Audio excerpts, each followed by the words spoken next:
আমরা যদি আরো অন্যান্য কোনো সার্ভিসের কথা বলি, এগুলো সবগুলোই দেখবো যে সরবরাহকারী এবং সেবা প্রতিষ্ঠান যেটা একটা এবং অন্য ব্যবসার জন্য সাহায্যকারী হিসেবে কাজ করে। কোনো ব্যবসা প্রতিষ্ঠানে কোনো পণ্য উৎপাদনের জন্য বা ব্যবসার লক্ষ্য অর্জনের জন্য যে সকল ব্যক্তি বা প্রতিষ্ঠান কোনো পণ্য এবং সার্ভিস দিয়ে সাহায্য করে তাদেরকে সরবরাহকারী বলে। তার মানে আমরা যে আলোচনাটা করলাম যে আসলে একটা সরবরাহকারী ব্যক্তি অথবা প্রতিষ্ঠান, উনি পণ্য অথবা সেবা যেটাই সরবরাহ করুক কেন, উনার মূল উদ্দেশ্য কিন্তু সুনির্দিষ্ট যে ব্যবসা প্রতিষ্ঠান অথবা যে ব্যক্তির কাছে উনি এটা দিচ্ছেন তাকে সাহায্য করা। এবং অবশ্যই আমরা যখন একজন এন্টারপ্রেনার বলি অথবা আমাদের উদ্যোক্তা বলি, আমরা যদি নিজেকে ব্যবসায়ী অথবা যাই বলি না কেন, আমাকে খেয়াল রাখতে হবে যে আমি যখন আমার সাপ্লায়ার্স কথা চিন্তা করব, তাদেরকে আমি সাপ্লায়ার্স কাদেরকে নিব সেটা নির্বাচনই করি, অথবা কাদেরকে আমি ব্যবসার সাথে কাদের ব্যবসার সাথে আমি নিজের ব্যবসাকে জড়াবো সেটাই ভাবি না কেন, অথবা কাঁচামাল সরবরাহকারী হিসেবে আমি কাদেরকে সিলেক্ট করব, যাই ভাবি না কেন, একটা জিনিস আমাকে মাথায় রাখতে হবে, ওনাদের প্রত্যেককে আমাদেরকে ভাবতে হবে আমার ব্যবসার সাহায্যকারী। এবং একজন সাহায্যকারীকে আমার যেভাবে দেখা উচিত, একজন সাহায্যকারীর প্রতি আমার দৃষ্টিভঙ্গি যেমন হওয়া উচিত, আমার কিন্তু দৃষ্টিভঙ্গি আমার সাপ্লায়ার্স এর প্রতি তেমনই হতে হবে। এবং আমরা এটা আলোচনাতে পরবর্তীতে গেলে আমরা বুঝতে পারবো যে আমরা কোন ইয়েতে আমরা যেতে চাচ্ছি, বুঝতে চাচ্ছি।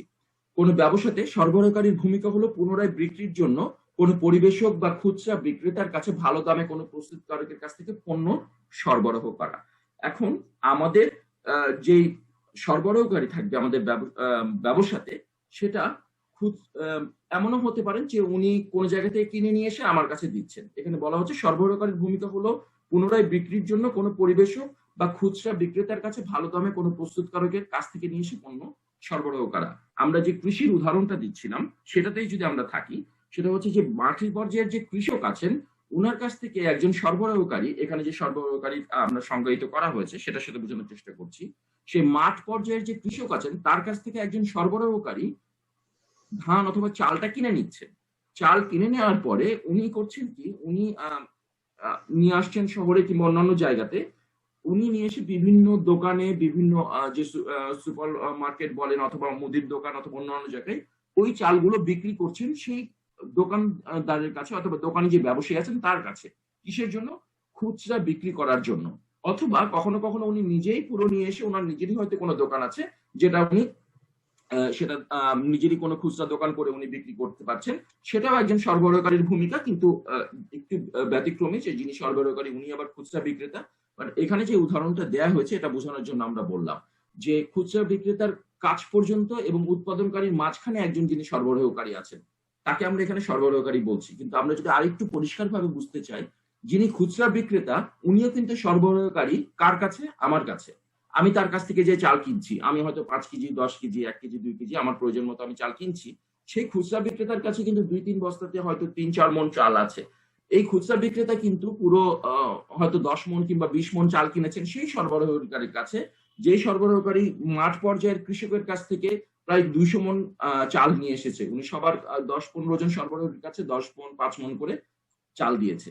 তো এই যে একটা চেইন, যে কৃষক গ্রামে গঞ্জে কাজ করছেন ওনার সাথে আমার কোনো পরিচয় নেই, তার আর মোবাইল নাম্বার আমার কাছে নেই, তাদের কেউ আমাদের কারোর সাথে পরিচিত না, কিন্তু তারপরেও তাদের উৎপাদন করা, তাদের পরিশ্রমে উৎপাদিত ফসল আমরা ঢাকা শহরে কিংবা অন্যান্য যে কোনো শহরের কথা বলি না কেন, আমরা বাসায় বসে সেটা উপভোগ করছি।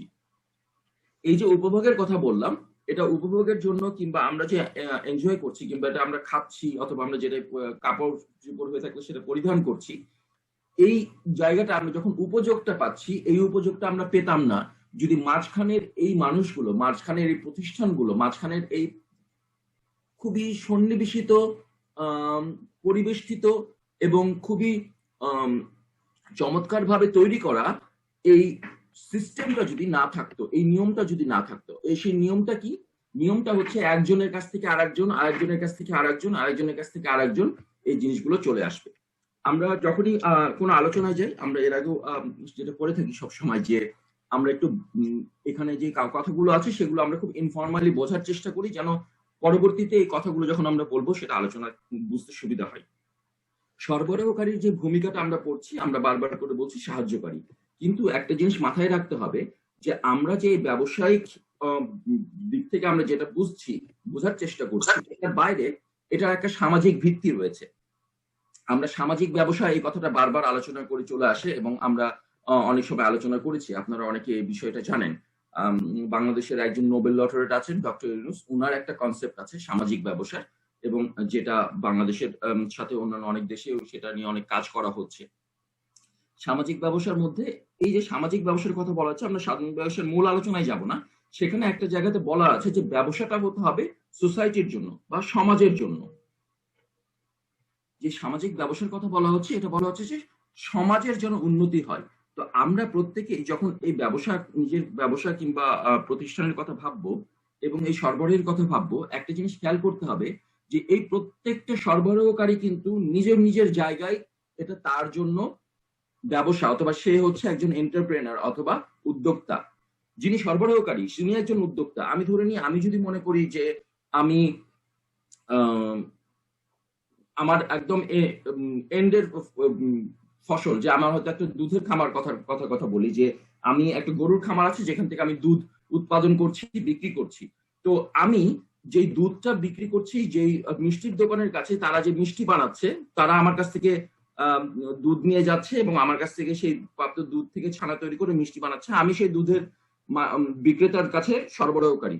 আমি আমার গরুর খামারের জন্য যে ঘাস কিংবা অন্যান্য গরুর খাবার কিনে নিয়ে আসছি অথবা ওষুধপত্র কিনে নিয়ে আসছি, যে দোকান থেকে, যে খাবারের দোকান থেকে, যে ওষুধের দোকান থেকে, তারা কিন্তু আবার আমার জন্য সরবরাহকারী।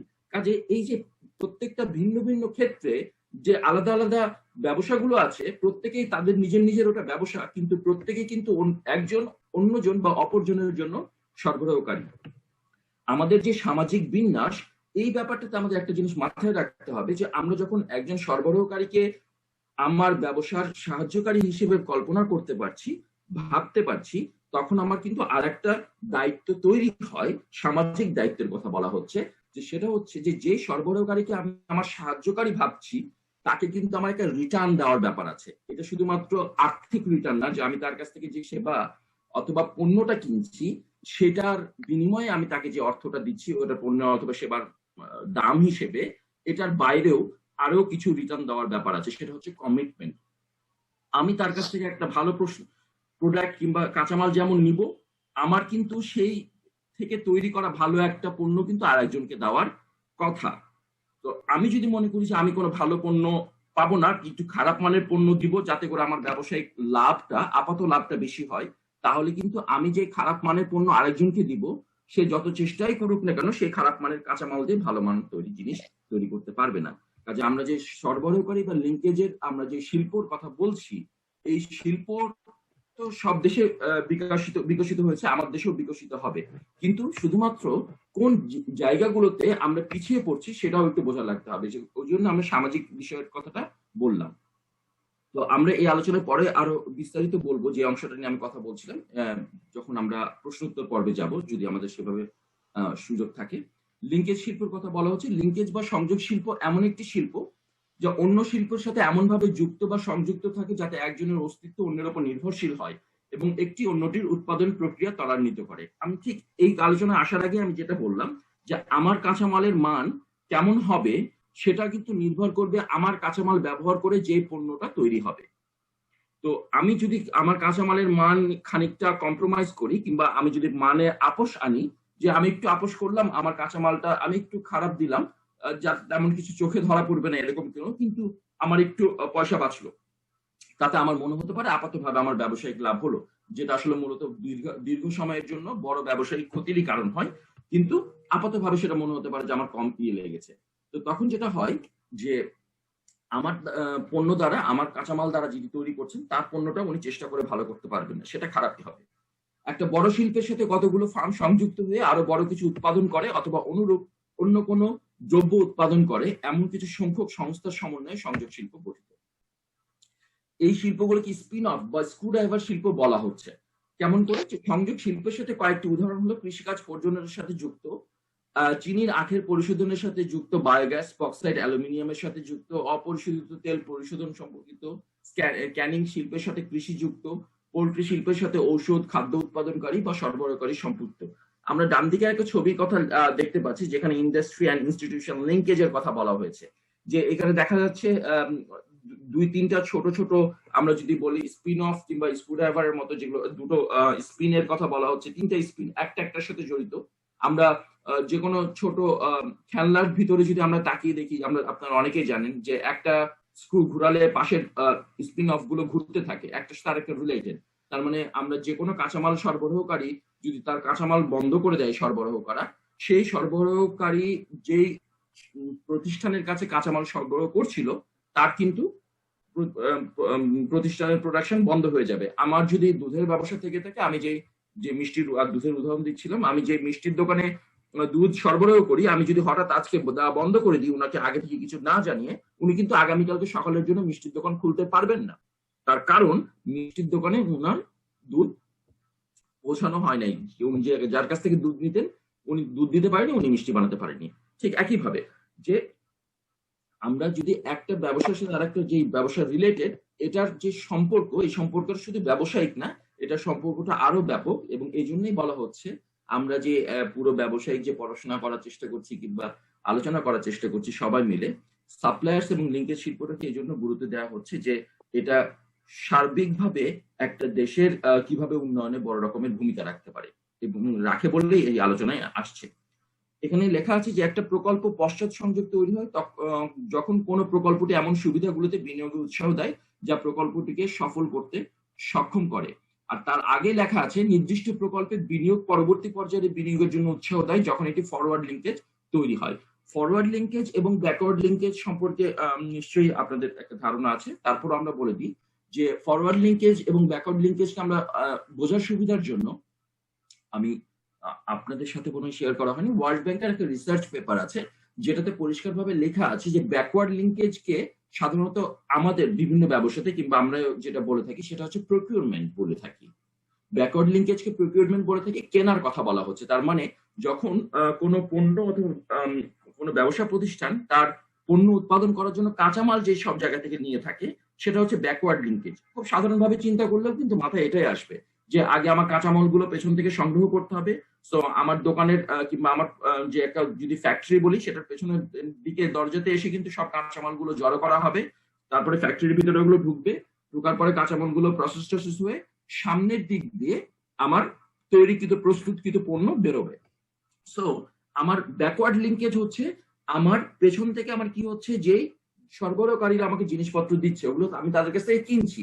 সো ব্যাকওয়ার্ড লিঙ্কেজকে ব্যবসায়িক অন্যান্য খাতেও এটাকে প্রকিউরমেন্ট বা যারা আমাদের কেনার সাথে, কোম্পানিতে যারা কেনা বেচা করার সাথে জড়িত থাকে, কেনা বেচা না কেনার সাথে জড়িত থাকে তারা। এগেইন ফরওয়ার্ড লিঙ্কেজ হচ্ছে আমার কাছ থেকে পণ্য যাদের কাছে বিভিন্ন জায়গায় চলে যাচ্ছে। সো আমার তৈরিকৃত পণ্য আমি যে এখানে দিচ্ছি, এটাকে আবার অন্য জায়গা থেকে সেলস এবং মার্কেটিং এর কথা বলা হচ্ছে। সো ডেফিনেটলি আমার যে কোনো কোম্পানি অথবা প্রতিষ্ঠানের কথা যদি বলি, সেটা হচ্ছে আমার সেলস এবং মার্কেটিং যারা আমার কাছে পণ্য দিয়ে দেয়। সো আমরা যদি ধরে নিই, মনে মনে একটু বোঝার চেষ্টা করি যে একটা A company, B company, C company, এবং এ কোম্পানির সামনে হচ্ছে এ কোম্পানির পিছনে আছে বি কোম্পানি, বি কোম্পানির পেছনে সি কোম্পানি।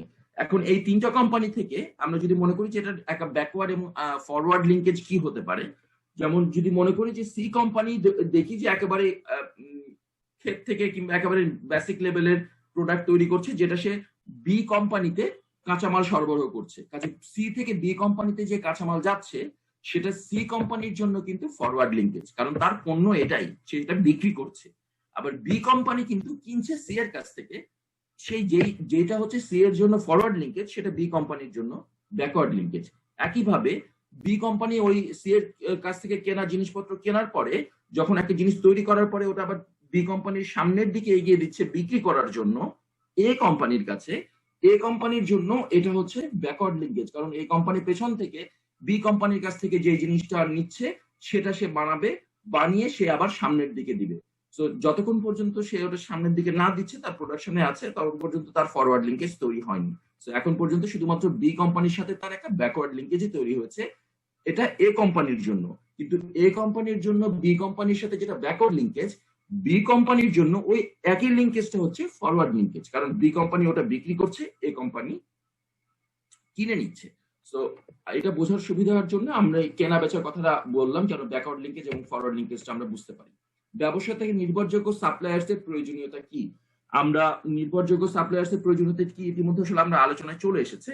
এখানে একটু যে পয়েন্টগুলো আমরা একটু চট করে দেখিনি: কাঁচামাল সোর্সিং, উৎপাদনে সহায়তা করা, কাঁচামালের জন্য আরো ভালো কিছু বিকল্প সন্ধান, সরবরাহকারীদের সাথে নিবিড়ভাবে কাজ করা, ব্যবসাতে সাপ্লায়ার্স এর সাথে সুসম্পর্ক বজায় রাখা। সরবরাহকারীরা কেবল ব্যবসা পরিচালনার জন্য প্রয়োজনীয় পণ্য ও সার্ভিস সরবরাহ করে না, তারা বিভিন্ন তথ্য পরামর্শ ব্যবসার একটি গুরুত্বপূর্ণ উৎস হতে পারে। সব শেষের আগের যে পয়েন্টটা, এটা খুবই গুরুত্বপূর্ণ। আমরা আগের পয়েন্টগুলো পড়ে আসলাম, কারণ এগুলো ইতিমধ্যে আমরা আলোচনা করেছি। একজন সরবরাহকারী ব্যবসা পরিচালনার জন্য শুধু প্রয়োজনীয় পণ্য সার্ভিস সরবরাহ করে না, তারা বিভিন্ন তথ্য পরামর্শ এবং ব্যবসার জন্য একটা গুরুত্বপূর্ণ উৎসও হতে পারে। কিভাবে? এইভাবে যে যখন একজন সরবরাহকারীর সাথে আমার ভালো সুসম্পর্ক তৈরি হয় এবং এই সরবরাহকারী বুঝতে পারেন যে তাকে আমি আমার ব্যবসার শুধু সরবরাহকারী ভাবি না, বরং তাকে নির্ভরযোগ্য একজন সাহায্যকারী ভাবি এবং আমার নির্ভরযোগ্য একজন বন্ধু ভাবি, এই জন্য তখন কিন্তু তার একটা অ্যাক্সেস তৈরি হবে, সাইকোলজিক্যাল একটা অ্যাক্সেস তৈরি হবে, তার সাথে আমার একটা সামাজিক বন্ধন তৈরি হবে। সেই বন্ধনের কারণে সে আমার কাছে কোনো বিল না, আমার কাছে কোনো ব্যবসায়িক আলোচনা না, এমনি সে হয়তো পাশ দিয়ে যাচ্ছিল, তার মনে হবে যে আমি ওনার দোকানে একটু কথা বলে যাই, ওনার ব্যবসা প্রতিষ্ঠানে দেখা করে যাই, ওনার সাথে অনেকদিন দেখা হয়নি। এইরকম একটা সম্পর্ক যখন আমার সরবরাহকারীর সাথে হয়, সেটা হচ্ছে সবচেয়ে হেলদি একটা বিজনেস সিচুয়েশন। এবং এই সময় হয় কি, সরবরাহকারীরা এসে আমার সাথে খুব মুক্ত মনে, খোলা মনে আলোচনা করে, কি নিয়ে? তার পণ্য নিয়ে, তার যে ব্যবসার ধরন সেটা নিয়ে, এখন ব্যবসার অবস্থা নিয়ে, এবং সর্বোপরি আমার কাছে যে সেই যে পণ্যগুলা দিচ্ছে, এরকম পণ্য আর কারা নিচ্ছে তাদের ব্যবসা নিয়ে। কাজে আমার ব্যবসায়ী হিসেবে তখন কিন্তু এটা একটা বড় তথ্য। আমরা যে তথ্য এবং ইনফরমেশনের কথা আমরা বারবার বলেছি, যে সবচেয়ে শক্তিশালী এবং সবচেয়ে গুরুত্বপূর্ণ বিষয় হচ্ছে ইনফরমেশন এবং তথ্য। এখনকার জন্য ব্যবসার বলা হচ্ছে যে একটা সময় বলা হতো ব্যবসার জন্য টাকা কিংবা পুঁজিটা, ইনভেস্টমেন্টের সবচেয়ে গুরুত্বপূর্ণ বিষয়, বাট এখন বলা হয় ইনফরমেশন ইজ দ্য স্ট্রেংথ, এবং ইনফরমেশনটাই হচ্ছে ব্যবসার জন্য সবচেয়ে গুরুত্বপূর্ণ। তো এই তথ্য বা পরামর্শ সেটা কিন্তু আমি পেতে পারি আমার সরবরাহকারীর কাছ থেকে। কাজে সেটা হতে পারে শুধুমাত্র তার সাথে আমার কোনো ভালো সম্পর্ক থাকে। সরবরাহকারী হলো একটা ব্যবসা বা ব্যক্তি পণ্য যা সার্ভিস দিয়ে অন্য ব্যবসা বা ব্যবসাকে সরবরাহ করে। ব্যবসার পক্ষে তাদের সরবরাহকারীদের সাথে ভালো সম্পর্ক থাকার পক্ষে এটা অত্যন্ত গুরুত্বপূর্ণ, কারণ মূল্য, আচ্ছা, এটা বলা হচ্ছে যে এই সরবরাহকারীর সাথে একটা ব্যবসা ব্যক্তি যে পণ্য বা সার্ভিস দিয়ে ব্যবসা সরবরাহ করে, এটার সাথে গুরুত্বপূর্ণ তার কারণ হচ্ছে মূল্যটা তো বটেই, আমরা আর্থিক যে বিষয়ের কথা বলছি সেটার সাথে তো একটা গুরুত্বপূর্ণ সম্পর্ক রয়েছে। এটার বাইরে আমরা যে মূল আলোচনাটা করলাম, যে সুসম্পর্ক না থাকলে কখনো কখনো ওই আর্থিক বিষয়টা কাজে আসে না। সাপ্লায়ার্স কিভাবে কোনো ব্যবসাকে প্রভাবিত করে, আমরা যদি খুব সাধারণভাবে দেখি, যে আমার সাপ্লায়ার যদি আমাকে সময় মতো ভালো পণ্য না দেয়, তাহলে ব্যবসা খারাপ হবে। তারা যদি সময় মতো তাদের কমিটমেন্ট অনুযায়ী ভালো পণ্য দেয়, তাহলে আমার এটা ভালো হবে, ব্যবসা ভালো হবে। দেখি এখানে কি বলা হচ্ছে সাপ্লায়ার্স বা সরবরাহকারীরা কোনো পণ্য উৎপাদন বা সার্ভিস সরবরাহের ব্যবসার ক্ষমতার উপরে প্রভাব ফেলতে পারে। ব্যবসার পছন্দের সরবরাহকারীর পছন্দকে প্রভাব অনেকগুলো কারণ। সরবরাহকারীদের সাবধানতার সাথে বাছাই করা জরুরি, কারণ সরবরাহকারীরা তাদের পণ্য সরবরাহ করে ব্যবসার উপর প্রভাব ফেলতে পারে। যদি সরবরাহকারী কোনো ফার্মকে খারাপ মানের পণ্য সরবরাহ করে, তবে একটি ফার্মের সুনামকে প্রভাবিত করতে পারে, কারণ ফার্মের পণ্যটি ব্যবহার করতে হবে বা তাদের গ্রাহকের কাছে বিক্রি করতে হবে। আমরা যে আলোচনায় ছিলাম, যে আমরা যে মনে করছি যে আমাদের পণ্যটা যদি ভালো করতে হয়, তাহলে আমাকে ভালো মানের পণ্য নিতে হবে। তো ভালো মানের পণ্য আমাকে নেওয়ার জন্য, কাঁচামালের জন্য আমাকে সোর্স করতে হবে, তথ্য খবর নিতে হবে যে কারা সবচেয়ে ভালো পণ্য দেয়, এবং সেখান থেকে নিয়ে আসতে হবে। মজার ব্যাপার হলো, যদি আমরা এই তথ্যটা সঠিকভাবে না নিতে পারি, আমার পণ্য খারাপ হবে। তারপরে আমি কয়েকবার নেওয়ার পরে দেখলাম যে পণ্যটা খারাপ হয়েছে, আমাকে আবার ঠিক মতো খোঁজ খবর নিয়ে ভালো কাঁচামাল সংগ্রহ করতে হবে এবং নিতে হবে। এই যখন আমি ভালো কাঁচামাল নিতে যাব, তখন কিন্তু আমার যার কাছ থেকে আমি ভালো কাঁচামাল নিচ্ছি, তার সাথে আমার একটা ব্যবসায়িক সম্পর্ক তৈরি হবে এবং এই ব্যবসায়িক সম্পর্কটাকে আস্থার সম্পর্কে অথবা বিশ্বাসের সম্পর্কে উন্নীত করতে হবে। তা না হলে আমার ব্যবসা সুনাম ধরে রাখা সম্ভব হবে না। কারণ যিনি আমাকে ব্যবসা করতে চাচ্ছেন, আমার সাথে ব্যবসা করতে চাচ্ছেন, ভালো পণ্য পাঠাতে চাচ্ছেন, উনি সবসময় আমার কাছে ভালো পণ্য পাঠাতে পারবেন এমন কোনো কথা নেই। উনি আমার কাছে যে পণ্য পাঠাচ্ছেন সেটা তো উনার আবার কাঁচামাল সংগ্রহের উপরও নির্ভর করে। তো এমন হতে পারে যে উনার সাথে যদি আমার ভালো ব্যবসায়িক সম্পর্ক হচ্ছে, কিন্তু কোনো কারণে একবার উনার পণ্যের মান খারাপ হলো, উনি আমাকে যদি না জানান যে ভাই অথবা আপা, আমি আপনাকে কিন্তু এবার পণ্য দিতে চাচ্ছি না, কারণ আমার এই পণ্যটা আশানুরূপ হয়নি, আপনি কি আমি কয়েকদিন পরে দিব। এটা কখন উনি বলবেন? তখনই বলবেন যখন উনার সাথে আমার একটা ভালো আন্তরিক সম্পর্ক থাকবে, যেটা সামাজিক একটা সম্পর্ক, ব্যবসার বাইরে।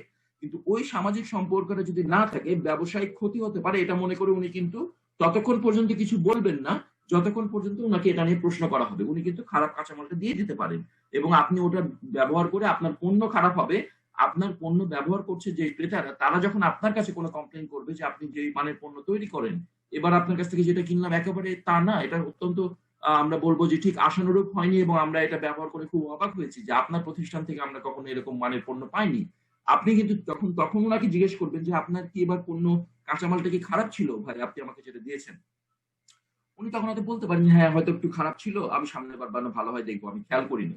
কিন্তু এই বলা যেতে পারে যে আম, এই অপছন্দনীয় পরিস্থিতিটা আমরা এড়িয়ে যেতে পারতাম যদি আমাদের সেই সামাজিক সম্পর্কটা ঠিক থাকতো। এবং আবার একই কথা আসে যে এই সামাজিক ঠিক রাখা সম্পর্ক ঠিক রাখার উপরে আমাদের দুটো ব্যাপার খেয়াল করতে হবে, যে এই ব্যবসায়িক যে লাভ ক্ষতি, এটার বাইরে আমাদের সামাজিক দায়বদ্ধতা। তো প্রত্যেকেই যদি আমাদের সামাজিক সেই দায়বদ্ধতার ব্যাপারে আমরা ওয়াকিবহাল হই, আমরা যদি একটু কনসাস হই, সিরিয়াস হই, তাহলে হয়তো আমাদের জন্য ভবিষ্যৎটা ভালো হবে। সাপ্লায়ার্স এর ভূমিকা কি? সাপ্লায়ার্স বা সরবরাহকারী হলো এমন একটা ব্যক্তি বা প্রতিষ্ঠান যা অন্য সত্তা পণ্য বা সার্ভিস সরবরাহ করে, সেটা আমরা আগেই জানলাম। কোন ব্যবসা সরবরাহকারীর ভূমিকা হলো পুনরায় বিক্রির জন্য কোন পরিবেশক বা খুচরা বিক্রেতা একটি ভালো দামি প্রস্তুতকারকের কাছ থেকে উচ্চমানের পণ্য সরবরাহ করা। অবশ্যই আমরা সেটা আলোচনা করছি। তো আমরা এটা করতে যে ভালো সাপ্লায়ার্স নির্বাচন করতে যে আমরা আসলে কোন কোন জিনিসগুলো দেখা দরকার অথবা কি করা যেতে পারে। সাপ্লায়ার্স বা সরবরাহকারী নির্বাচন এমন একটা প্রক্রিয়া যার মাধ্যমে ফার্মগুলি সরবরাহকারীদের সাথে শনাক্তকরণ, মূল্যায়ন এবং চুক্তি করে। যখন কারোর সাথে আমি যখন ব্যবসায়িক কোনো ইতে যাব, চুক্তিতে যাব, এটা অবশ্যই আমাকে লিখিতভাবে করে নেওয়াটাই ভালো হবে। একটা ভালো সরবরাহকারী কোনো প্রতিষ্ঠানের জন্য খুব গুরুত্বপূর্ণ। কেন গুরুত্বপূর্ণ আমরা সেটাও আলোচনা করেছি। প্রতিষ্ঠানের পণ্য সরবরাহ, মূল্য, প্রাপ্যতা, নির্ভরযোগ্যতা এবং গ্রাহক সার্ভিসের সমস্ত কাজ সুষ্ঠুভাবে হওয়ার জন্য একটা ভালো সরবরাহকারী শনাক্ত করা খুবই প্রয়োজন। তারা তাদের প্রতিদ্বন্দ্বীদের সাথে দামে প্রতিযোগিতামূলক থাকবে, অবিচ্ছিন্ন পণ্য সরবরাহ করবে এবং প্রয়োজনীয় প্রশিক্ষণ ও তথ্য সরবরাহ করবে। এই জন্য বলা হচ্ছে যে সরবরাহকারীটা কেন ভালো প্রয়োজন। বলা হচ্ছে যে প্রতিষ্ঠানের পণ্য সরবরাহ, মূল্য, প্রাপ্যতা, নির্ভরযোগ্যতা এবং গ্রাহক সার্ভিসের সমস্ত কাজ সুষ্ঠুভাবে হওয়ার জন্য ভালো সরবরাহকারী শনাক্ত করা প্রয়োজন। তারা তাদের প্রতিদ্বন্দ্বীদের সাথে দামে প্রতিযোগিতামূলক থাকবে। তার মানে যখন আমার কাছে সাপ্লাই দেয়, একই পণ্য সাপ্লাই দেওয়ার মতো অনেক সাপ্লাই বলা যেতে পারে সরবরাহকারী আছে বাজারে, যারা আমার কাছে সরবরাহ করার জন্য চায় আমার কাছে পণ্য, কিন্তু আমাকে নির্বাচন করতে হবে তাদের মধ্যে সবচেয়ে ভালো কে, তাদের মধ্যে প্রতিযোগিতামূলক দামে কে দিতে পারবে, কম্পিটিটিভ প্রাইস কে দিতে পারবে। কম্পিটিটিভ প্রাইস মানে সবচেয়ে ভালো দাম, কম দামে আমাকে কে দিতে পারবে। এখন বিষয় হচ্ছে যে আমাকে ওটাও খেয়াল করতে হবে যে দাম কম নিতে যেয়ে আমি আবার পণ্যের মানের সাথে কোনো আপোষ করছি কিনা, পণ্যের কোয়ালিটির সাথে আমি কোনো কম্প্রোমাইজ করছি কিনা। দামের কম করতে চেয়ে, কারণ কম দামের হলে হয়তো আমি একটু কম দামে, কম মানের পণ্য আমি কম দামে পাবো, এটা স্বাভাবিক। কিন্তু সেটা তো আমার যে প্রতিষ্ঠানের যে পণ্য সেটার মান খারাপ করবে, কাজে আমাকে এটাও দেখতে হবে। এবং যাদের কাছ থেকে আমি সেই পণ্য কিনছি অথবা যে সেবাটা গ্রহণ করছি, সেই প্রতিষ্ঠান কিন্তু সরবরাহকারী প্রতিষ্ঠান আমার এই পণ্য অথবা সেবার জন্য প্রয়োজনীয় তথ্য, যদি কোনো প্রশিক্ষণের দরকার হয় সেটা, এবং যাবতীয় যা সাহায্য করার সেটা করবে। একজন ভালো সরবরাহকারীর কাজ কিন্তু সেটাই, তারা আমার প্রতিষ্ঠানকে মানে একেবারেই তার পণ্য ব্যবহার করার জন্য যাবতীয় সাহায্যটা করবে। আচ্ছা, সরবরাহকারী এবং সংযোগ শিল্পের মাধ্যমে কিছু সুবিধা পাওয়া যায়, যে সুবিধাগুলো নিচে উল্লেখ করা হয়েছে। আমরা একটু দেখি যে কোন সুবিধার কথা বলা হচ্ছে। সম্পদের উৎসগুলি আরো দক্ষতার সাথে ব্যবহৃত হবে। আরো বেকার ব্যক্তিরা কাজ খুঁজে পেতে সক্ষম হবে। সংযোগ শিল্প গঠনের সাথে সাথে বিনিয়োগ, জাতীয় আয় এবং জীবনযাত্রার মান বৃদ্ধি পায়। দেশগুলোর সংযোগ দ্বারা উৎপাদিত আইটেমগুলোর মাধ্যমে আমদানি রক্ষা করতে এবং রপ্তানি বাড়াতে সক্ষম হয়। একটি দেশগুলোর অর্থ প্রদানের ভারসাম্যকে উন্নত করবে এবং তাদের অর্থনৈতিক উন্নতি করবে। সংযোগগুলি বড় আকারের উৎপাদনকে উৎসাহিত করতে পারে, যা স্থানীয় চাহিদার পাশাপাশি বিদেশি চাহিদা পূরণ করতে পারে। সংযোগ শিল্পের মাধ্যমে উদ্ভাবন এবং নতুন প্রযুক্তি প্রচার করা যেতে পারে। স্বনির্ভরতা এবং ভরসাকে উৎসাহিত করা হয়। খুবই ভালো। এরকম যে সুবিধাগুলোর কথা লেখা আছে সেগুলো আমরা পড়লাম। এখানে আমি আরেকটা কথা উল্লেখ করতে চাই, আগেও যেটা বলেছি, যে আলোচনাতে বারবার চলে আসবে, যে সরবরাহকারী এবং সংযোগ শিল্পের যে সুবিধা অসুবিধার কথা বলা হচ্ছে। এখানে যেমন লেখা আছে যে আরো বেকার ব্যক্তিরা কাজ খুঁজে পেতে সক্ষম হবে। খুবই স্বাভাবিকভাবে যখন আমার সংযোগ শিল্প বাড়তে থাকবে, সাপ্লায়ার্স বাড়তে থাকবে, এটার ব্যবহারকারী বাড়তে থাকবে, অনেক নতুন মানুষের কর্মসংস্থানের ব্যবস্থা হবে। সংযোগ শিল্প গঠনের সাথে সাথে বিনিয়োগ, জাতীয় আয় এবং জীবনযাত্রার মান বৃদ্ধি পাবে, কোনো সন্দেহ নেই। একটা জিনিস খেয়াল করতে হবে, যে এখানে যে আমরা বিনিয়োগ, জাতীয় আয় এবং জীবনযাত্রার মানের কথা বলছি, আমরা ইনভেস্টমেন্টের কথা বলছি, আমরা জিডিপির কথা বলছি। জাতীয় আয় যদিও আমার জাতীয় আয়টা আসলে জিডিপির কথাই এখানে মিন করা হচ্ছে। জীবনযাত্রার মান বৃদ্ধি করার কথা বলছি। এই সবগুলো সংযোগ শিল্প গঠনের সাথে সাথে ভালো হওয়ার কথা। এগ্রিড, এই বিষয়ে কোনো সন্দেহ নেই। কিন্তু মজার ব্যাপার হলো, ধরে না হোক যে আমার বিনিয়োগ হচ্ছে, বিনিয়োগের সাথে আমার কি হলো, অনেক বিনিয়োগ বাড়ার সাথে সাথে আমার জাতীয় আয়ও বাড়ছে, যে হ্যাঁ ঠিক আছে জিডিপিও বাড়ছে, অ্যাপারেন্টলি আমার কাগজ কলমে জিডিপি বাড়ছে, এবং জীবনযাত্রার মান বৃদ্ধি পাওয়ার কথা বলা হচ্ছে। সেটা কিভাবে, কেমন করে পাচ্ছে? ধরে নেওয়া যাক যে যখন 5টা কোম্পানি একসাথে বিনিয়োগ করলো, তারা আরো 500 জন, প্রতি কোম্পানিতে 100 জন করে নতুন লোক চাকরি পেল। তো এই 100 জন যে মানুষ যারা চাকরি করছেন, তারা কিন্তু 100টা ফ্যামিলি, তার মানে 500টা ফ্যামিলি, প্রতি 500 কোম্পানিতে, 5টা কোম্পানিতে 500টা ফ্যামিলির একজন একজন করে মানুষ চাকরির সুবিধা পেলেন, যারা ওখান থেকে আয় করছেন। এবং এই ফ্যামিলি মেম্বারদের কি হচ্ছে, জীবনযাত্রার মান আস্তে আস্তে বাড়তে থাকবে। স্বাভাবিক, তাদের উপার্জন বাড়ছে, তারা বিভিন্ন জীবনযাত্রা, বিভিন্ন প্রয়োজনীয় জিনিসপত্র কিনতে পারবে। তো একটা কোম্পানি ধরে নেওয়া যাক খাদ্য উৎপাদন করে, একটা কোম্পানি জামা তৈরি করে, আর একটা কোম্পানি শিক্ষা ব্যবস্থার সাথে জড়িত, আর একটা কোম্পানি চিকিৎসা ব্যবস্থার সাথে জড়িত, আর একটা কোম্পানি যাতায়াত ব্যবস্থার সাথে জড়িত। তো ধরে নেওয়া যাক ওরা কোনো রিক্সা তৈরি করে। তো আমরা যে 5টা কোম্পানির কথা বললাম, এই 5টা কোম্পানি, যে কোম্পানিটা ওষুধ তৈরি করছে, সেই ওষুধের কাঁচামাল সে সরবরাহকারীর কাছ থেকে নেয়। যে কোম্পানি শিক্ষা ব্যবস্থাতে জড়িত, ধরা যাক বইপত্র তৈরি করছে, তারা বইপত্র কাঁচামাল নেয় হচ্ছে আরেকজনের কাছ থেকে। যারা জামা জুতো তৈরি করছে, কাপড় চোপড় তৈরি করছে ধরে নেওয়া যাক, তারা কাঁচামাল নেয়, তাদের প্রয়োজনীয় কাঁচামাল নেয় তাদের যে সরবরাহকারী আছে তাদের কাছ থেকে। খাবার তৈরি করছে যে কোম্পানি, তাদের কাছ থেকে। এই যে সরবরাহকারী আছেন বিভিন্ন কোম্পানিগুলোতে, এই সরবরাহকারীরা যদি তাদের পণ্যের মানে, ধরে নেওয়া যাক খাবার তৈরি করছে যে কোম্পানি, পণ্যের মানে যদি তারা খুদ তৈরি করে, ধরে নেওয়া যাক জুস তৈরি করে, সেই জুস তারা যে ফল দিয়ে তৈরি করে, তারা বললো যে ফলগুলো কোম্পানির কে বললো যে ঠিক আছে কোম্পানির ফলগুলো ভালো, আপনারা নিতে পারেন। আসলে ফলগুলো ভালো না, সেই কোম্পানি ওই খুব ভালো না এরকম আমি বলবো না, একেবারে পচে যাওয়া, খুব ভালো না, খুব ভালো মানের না, এরকম ফল দিয়ে তারা জুস তৈরি করলো। যে জুসের প্যাকেট গুলো রেডি হয়ে ওই ওখান থেকে বের হয়ে গেল সেই 500টা ফ্যামিলিতে, যে 500টা ফ্যামিলির লোকজন ওই জুসগুলো খায়। খাওয়ার পরে কি হলো, এই 500টা ফ্যামিলিতে এই যে 500 জন মানুষ চাকরি পাওয়ার পরে অতিরিক্ত 5,000 অথবা 10,000 টাকা তারা যে ইনকাম করছিল, ওখান থেকে কিন্তু অল্প কিছু টাকায় জুস কিনছিল, এবং এই টাকাটা তাদের জীবনযাত্রার মানে ব্যবহার হওয়ার কথা। খেয়াল করে দেখবেন যে এই যে খারাপ মানের জুস খাওয়ার ফলে তাদের হয়তো শারীরিক অসুস্থতা তৈরি হতে পারে, তাদের এর জন্য ডাক্তার কিংবা ওষুধ যেতে হবে। সো যে ওষুধের কাছে গেল, তখন সেই ওষুধের কোম্পানি যে ওষুধটা করেছিল তার কাঁচামালও কিন্তু ভালো না, কাজে যে ওষুধটা তৈরি করা হয়েছিল সেটা মানসম্মত নয়। দেখা যাচ্ছে সে ওষুধ কিনলো টাকা দিয়ে, কিন্তু সেই পরিমাণ উপযোগিতা কিনতে পারেনি। ওষুধের যা দাম তা কম রাখা হয়নি, জুসের যা দাম সে কম রাখা হয়নি, জুসের যে পুষ্টিগুণ থাকার কথা ছিল সেটা ছিল না, বরং সেই জুসটা খাওয়ার পরে আমার শারীরিক অসুস্থতা তৈরি হলো। আমি যে ওষুধ কিনলাম, ওষুধের যেই রাসায়নিক গুণাগুণ থাকার কথা, যেটার মাধ্যমে আমার শারীরিক অসুস্থতা কমে যাওয়ার কথা, ভালো হওয়ার কথা, সেটা হলো না, কারণ আমার সেই ওষুধের কাঁচামালটাও মানসম্মত ছিল না। এই সবগুলোর চেনের কারণে দেখা যাচ্ছে এই 500টা পরিবারের অর্থনৈতিক যে আর্থিক সচ্ছলতা আসার কথা ছিল তা শেষ পর্যন্ত আসেনি। আপাতভাবে অর্থনৈতিক যে সচ্ছলতা বলা হচ্ছে সেটা হয়তো আসছে সেই কোম্পানিগুলোর মালিকদের, আপাতভাবে আমি যেটা বুঝিয়ে দিচ্ছি যে যেটা হতে পারে যে সেই মানুষগুলো তাদের আর্থিক তাদের পণ্য বিক্রি হয়েছে, তাদের অর্থ উপার্জন হয়েছে, তাদের কোম্পানি বড় হয়েছে, কোম্পানিতে যারা স্টেক হোল্ডার আছেন, শেয়ার হোল্ডার হয়েছেন, তারা লাভবান হয়েছে। আদতে আসলে কেউই লাভবান হয়নি যতক্ষণ পর্যন্ত তারা এই সমাজের অংশ। কেমন করে? তারা শুধুমাত্র তাদের ওই ঘরের মধ্যে বন্দী হতে থাকতে পারবেন না, তাদেরকে জীবনযাপন করতে হবে এই সমাজকে নিয়ে। তো উনি শুধুমাত্র ভালো আছেন, বাকি 500টা পরিবার খারাপ আছে, এই ভালো থাকার তো কোনো মূল্য নেই, এবং সেই জন্যই এই জীবনযাত্রার মান আসলে শেষ পর্যন্ত বৃদ্ধি পাবে না। এবং এই যে পরিস্থিতি, এটার পিছনে কারণ কি? ওই যে সম্পর্ক, ওই যে আস্থা, ওই যে বিশ্বাস, সেটার ঘাটতি। তো যে সরবরাহকারী আমার সাথে কাজ করছেন, সেই সরবরাহকারী যখন আমার কাছে খারাপ পণ্য দিচ্ছেন, উনার মনে রাখতে হবে যে আমার এই খারাপ দেওয়া ফলটা খেতে পারে আমার কোনো আত্মীয়ের কোনো বাচ্চা, এমন হতে পারে আমার নিজেরই বাচ্চা, এমন হতে পারে আমি নিজে খাচ্ছি, এবং এটার কারণে এই খারাপ মানের ফল দিয়ে আমি যা আর্থিক উপযোগিতা পাবো বলে আমি ধারণা করছি, তার চেয়ে বেশি খরচ যাবে ডাক্তার কিংবা ওষুধ কিনতে যেয়ে।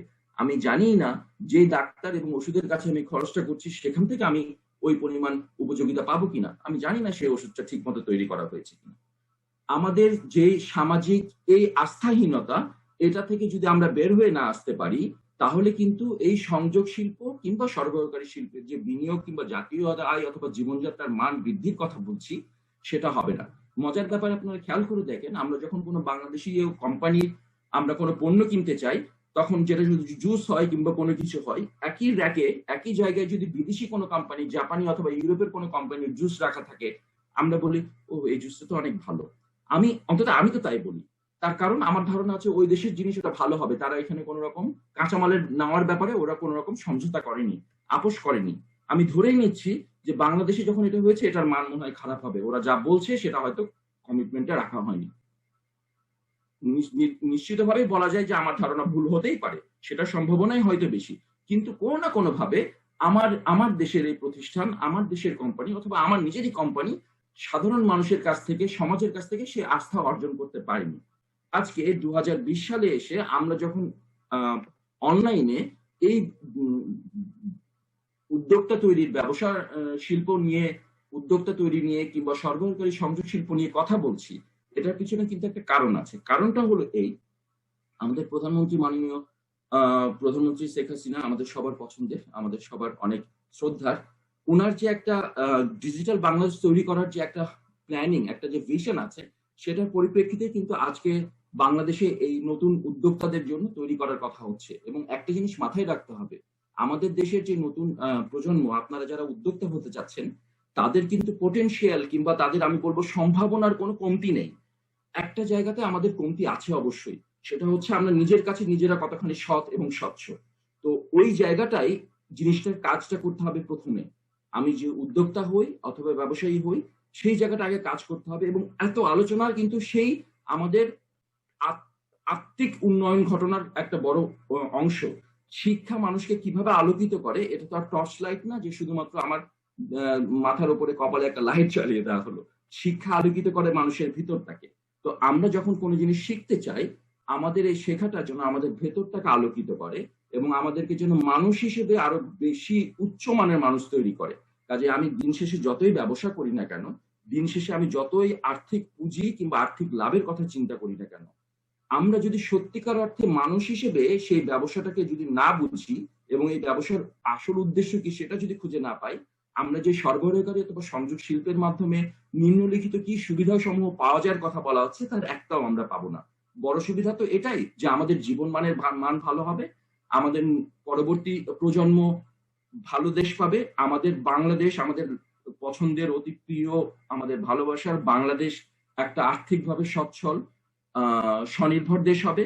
তো আমাদের সেই সফলতা কেমন করে আসবে যদি আমরা মনে করি যে এটার মানদণ্ড অথবা বলা যেতে পারে ভিত্তিপ্রস্তর হবে ভুল তথ্য। এই বাংলাদেশের ভিত্তিপ্রস্তর হবে আহ গোপনীয় তথ্য, ভিত্তিপ্রস্তর হবে এমন কিছু যেটা আসলে আমরা কারো কাছে প্রকাশ করতে চাই না। না, এটা ভিত্তিপ্রস্তর হতে হবে সবচেয়ে স্বচ্ছ, সবচেয়ে পরিষ্কার এবং সবচেয়ে স্থায়িত্ব কাল বেশি এরকম কিছু। এবং সেটা কি? সেটা হচ্ছে সত্যবাদিতা, সততা। এবং আমরা যদি সেই সত্যবাদিতা এবং সততার উপর নিয়ম করে বিনিয়োগ করতে চাই, সেই বিনিয়োগটা এবং সেইটাই জাতীয় আয়ে কাজে লাগবে, সেটা আমাদের জীবনযাত্রার মানে বেশি ভূমিকা রাখবে। সরবরাহকারী এবং সংযোগ শিল্পের মাধ্যমে আমরা যারাই প্রত্যেকের ব্যবসার সাথে সম্পর্কিত থাকবো, তাদের একটা জিনিস মাথায় রাখতে হবে, আমি যেটাই করি না কেন আমার সেবা এবং পণ্যের মানের সাথে আমি কোনো আপোষ করব না। আমি যদি সেটা না করি, আমি যাদের কাছ থেকে নিচ্ছি, নেওয়ার সময় আমি কাঁচামালের ব্যাপারে কোনো আপোষ করব না। আমার কাছে যারা দিচ্ছেন তারাও যদি মনে করেন কাঁচামাল দেওয়ার সময় আমি আমার পণ্যের ব্যাপারে কোনো আপোষ করব না, তাহলে বলেন যে পুরো সিস্টেমটাতে খারাপ পণ্য আসবে কোথা থেকে? কোথাও আসবে না। এবং ঠিক সেই সময়ে সংযোগ এবং সরবরাহকারী শিল্পের ব্যাপক প্রসার ঘটবে। আমরা যে জিনিসটা সবাই সম্মিলিতভাবে স্বপ্ন দেখছি, সেই সোনার বাংলাটা আমাদের খুব খুব হাতের কাছে। So we'll have to be very accurate and very specific in terms of dreaming. আমরা যদি স্বপ্নও দেখতে চাই, সেটার জন্য কিন্তু কাজ করতে হবে আমাদেরকে। তো যে আলোচনায় ছিলাম যে আমরা সংযোগ শিল্পের মাধ্যমে উদ্ভাবন এবং নতুন প্রযুক্তি প্রচার করা যেতে পারে, স্বনির্ভরতা এবং ভরসাকে উৎসাহিত করা হয়, সবকিছুই ঠিক আছে। কিন্তু তার আগে আমাদেরকে নিশ্চিত করতে হবে যে আমরা আসলে যেটা করতে যাচ্ছি সেটার সাথে আমাদের মনস্তাত্ত্বিক যোগাযোগ আছে কিনা। তো সংযোগ এবং সরবরাহকারী শিল্পের মাধ্যমে কি কি সুবিধা, এটা আমরা ইতিমধ্যে আলোচনা করেছি ব্যাপকভাবে, আমরা এখনো করলাম। পরবর্তীতে আমরা গেলে আমরা প্রশ্ন উত্তর মাধ্যমে পারবো। এখানে সংযোগগুলো কিভাবে ইন্টারনাল এবং এক্সটার্নাল, ব্যাকওয়ার্ড এবং ফরওয়ার্ড হয়, সেগুলো আলোচনা করা আছে। ব্যাকওয়ার্ড ফরওয়ার্ডের বিষয়ে আমরা কথা বলেছি। ইন্টারনাল এক্সটার্নালও খানিকটা বলা যেতে পারে ব্যাকওয়ার্ড ফরওয়ার্ডের মতো, কিন্তু সেটা বাংলাদেশের প্রেক্ষিতে কি অন্য দেশের সাথে আন্তর্জাতিক সাথে সমন্বয় করা হয়েছে। তো আমরা এটা আসলে লাইন বাই লাইন আর পড়ছি না, এখানে ক খ শিল্পের কথা বলা আছে, আমরা এ বি নিয়ে যেভাবে আলোচনা করেছিলাম সেটাই। আপনারা যদি এটা পরবর্তীতে দেখলে আপনারা আরো বুঝতে পারবেন। সংযোগ শিল্পের বিকাশের জন্য অনেকগুলো সুযোগ রয়েছে, যেমন বলা হচ্ছে যেখানে অলস কাঁচামাল রয়েছে, প্রচুর পরিমাণে বেকার ব্যক্তি রয়েছে, যেখানে বিভিন্ন উৎপাদনশীল খাতের মধ্যে সম্পর্ক গড়ে উঠেছে, উদাহরণস্বরূপ মাধ্যমিক খাতের সাথে প্রাথমিক। এছাড়াও এই শিল্পগুলো অনেকগুলো একে অপরের সাথে নিকটবর্তী হওয়ার কারণে সংযোগগুলো উৎসাহিত করা হয়েছে। মানে বিষয় হলো যে আমার সংযোগ শিল্প কিংবা আমি যে জায়গাতে ব্যবসা করতে চাচ্ছি, এটা নির্বাচন করার সময় আমাকে দেখতে হবে, আসলে ক্ষেত্রটা দেখতে হবে, জায়গাটা দেখতে হবে এবং এটার উপযোগিতা দেখতে হবে যে আমি যে ব্যবসা করতে চাচ্ছি সেটা কতখানি আমার এই নির্দিষ্ট জায়গার জন্য কতখানি উপযোগিতা তৈরি করবে এবং গুরুত্বপূর্ণ। নির্ভর করে যে আসলে কোন জায়গায় আমি করব। আমি যদি একটা মোটামুটি বর্ধিষ্ণু একটা জায়গায় যদি চিন্তা করি যে ঠিক গ্রাম, পুরোপুরি শহর না কিন্তু একেবারে গ্রামও না, খুব দ্রুত ওই জায়গাটা উন্নত হচ্ছে, কলকারখানা তৈরি হচ্ছে, তো সেখানে এমন কিছু নিয়ে ব্যবসা করা যেতে পারে যেখানে ওই এলাকার মানুষের জন্য তাৎক্ষণিকভাবে কাজে লাগবে। আবার একইভাবে আমি যদি শহর কেন্দ্রিক কোনো ব্যবসা করি, আমাকে দেখতে হবে যে ব্যবসার ধরন কি হতে পারে এবং ওখানে কোন জিনিসটার চাহিদা আছে, সেই তুলনায় সাপ্লাই কম আছে, সেটা সেবা হতে পারে, কোনো পণ্য হতে পারে, আমি সেভাবে নির্বাচন করতে হবে। এক কথা এখানে যেটা বলা হচ্ছে যে আমি ব্যবসা নির্বাচনের ক্ষেত্রে অবশ্যই আমাকে তথ্য উপাত্ত সাথে রাখতে হবে, যেটার উপরে নির্ভর করে আমি সঠিক সিদ্ধান্ত নিতে পারবো। ওকে, আমাদের ফার্স্ট সেশনটা শেষ। আমাদের প্রশ্নোত্তর পর্ব আছে। আমরা কি এখন প্রশ্নোত্তর পর্বে যাব নাকি আমরা আর একটা সেশন পরে একবারে প্রশ্নোত্তর পর্ব যাব? এটা অবশ্য আমাদের যারা কোঅর্ডিনেটর আছেন তারা বলতে পারবেন। আলপনা বিথি আপা, আজিজ ভাই, তৌফিক ভাই, আপনারা যদি কিছু বলেন যে আমরা কি এখন প্রশ্নোত্তর পর্ব করব এই ইয়েটার জন্য।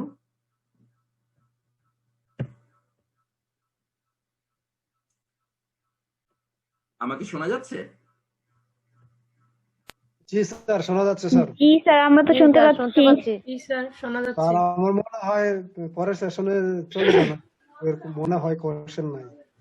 আচ্ছা, আমরা তাহলে যেটা করি যে আমরা পরের সেশনটা শুরু করি, ওটা খানিকটা এগিয়ে নিয়ে তারপরে আমরা এই করবো। খুব বেশি সময় লাগবে না সেশন গুলো, লাইক যদিও আরো কিছু স্লাইড আছে বাট আমাদের সময় কম লাগবে। আমরা তাহলে নেক্সট সেশনে চলে যাই, তারপর আমরা একসাথে প্রশ্ন নেব আমাদের যে বিষয়গুলো নিয়ে আলোচনার আছে। ঠিক আছে? Okay sir. জি স্যার, একবার ক্লাস শেষে আমরা প্রশ্ন উত্তর করতে যাই। জি, একবার একটু করে নিই। হ্যাঁ, থ্যাংক ইউ। জি।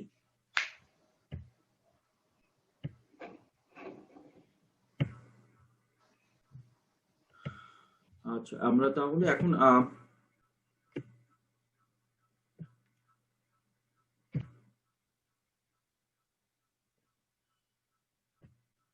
বিনিয়োগের জন্য উপযুক্ত সাপ্লায়ার্স ও লিঙ্কেজ শিল্প নির্বাচন এই আমরা একটু সাইডগুলো দেখব।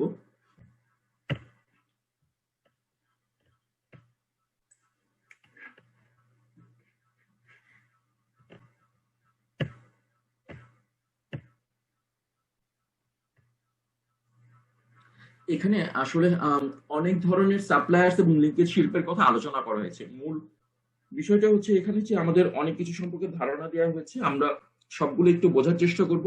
এটার বাইরে যেটা হবে, এটা বুঝে নেওয়ার পরে আমরা আসলে যেন চিন্তা করতে পারি যে কি কি জায়গাতে কি কি ধরনের পোটেনশিয়াল রয়েছে বিনিয়োগের জন্য, এবং কি ধরনের সাপ্লায়ার্স এবং লিঙ্কেজ শিল্পে আমরা সেই বিনিয়োগগুলো করতে পারি। সো এখানে কিছু কিছু ইন্ডাস্ট্রির কথা বলা হচ্ছে, অথবা ব্যবসার ক্ষেত্রের কথা বলা হচ্ছে, যেমন টেক্সটাইল, আরএনজি বা ব্যাকওয়ার্ড লিঙ্কেজ।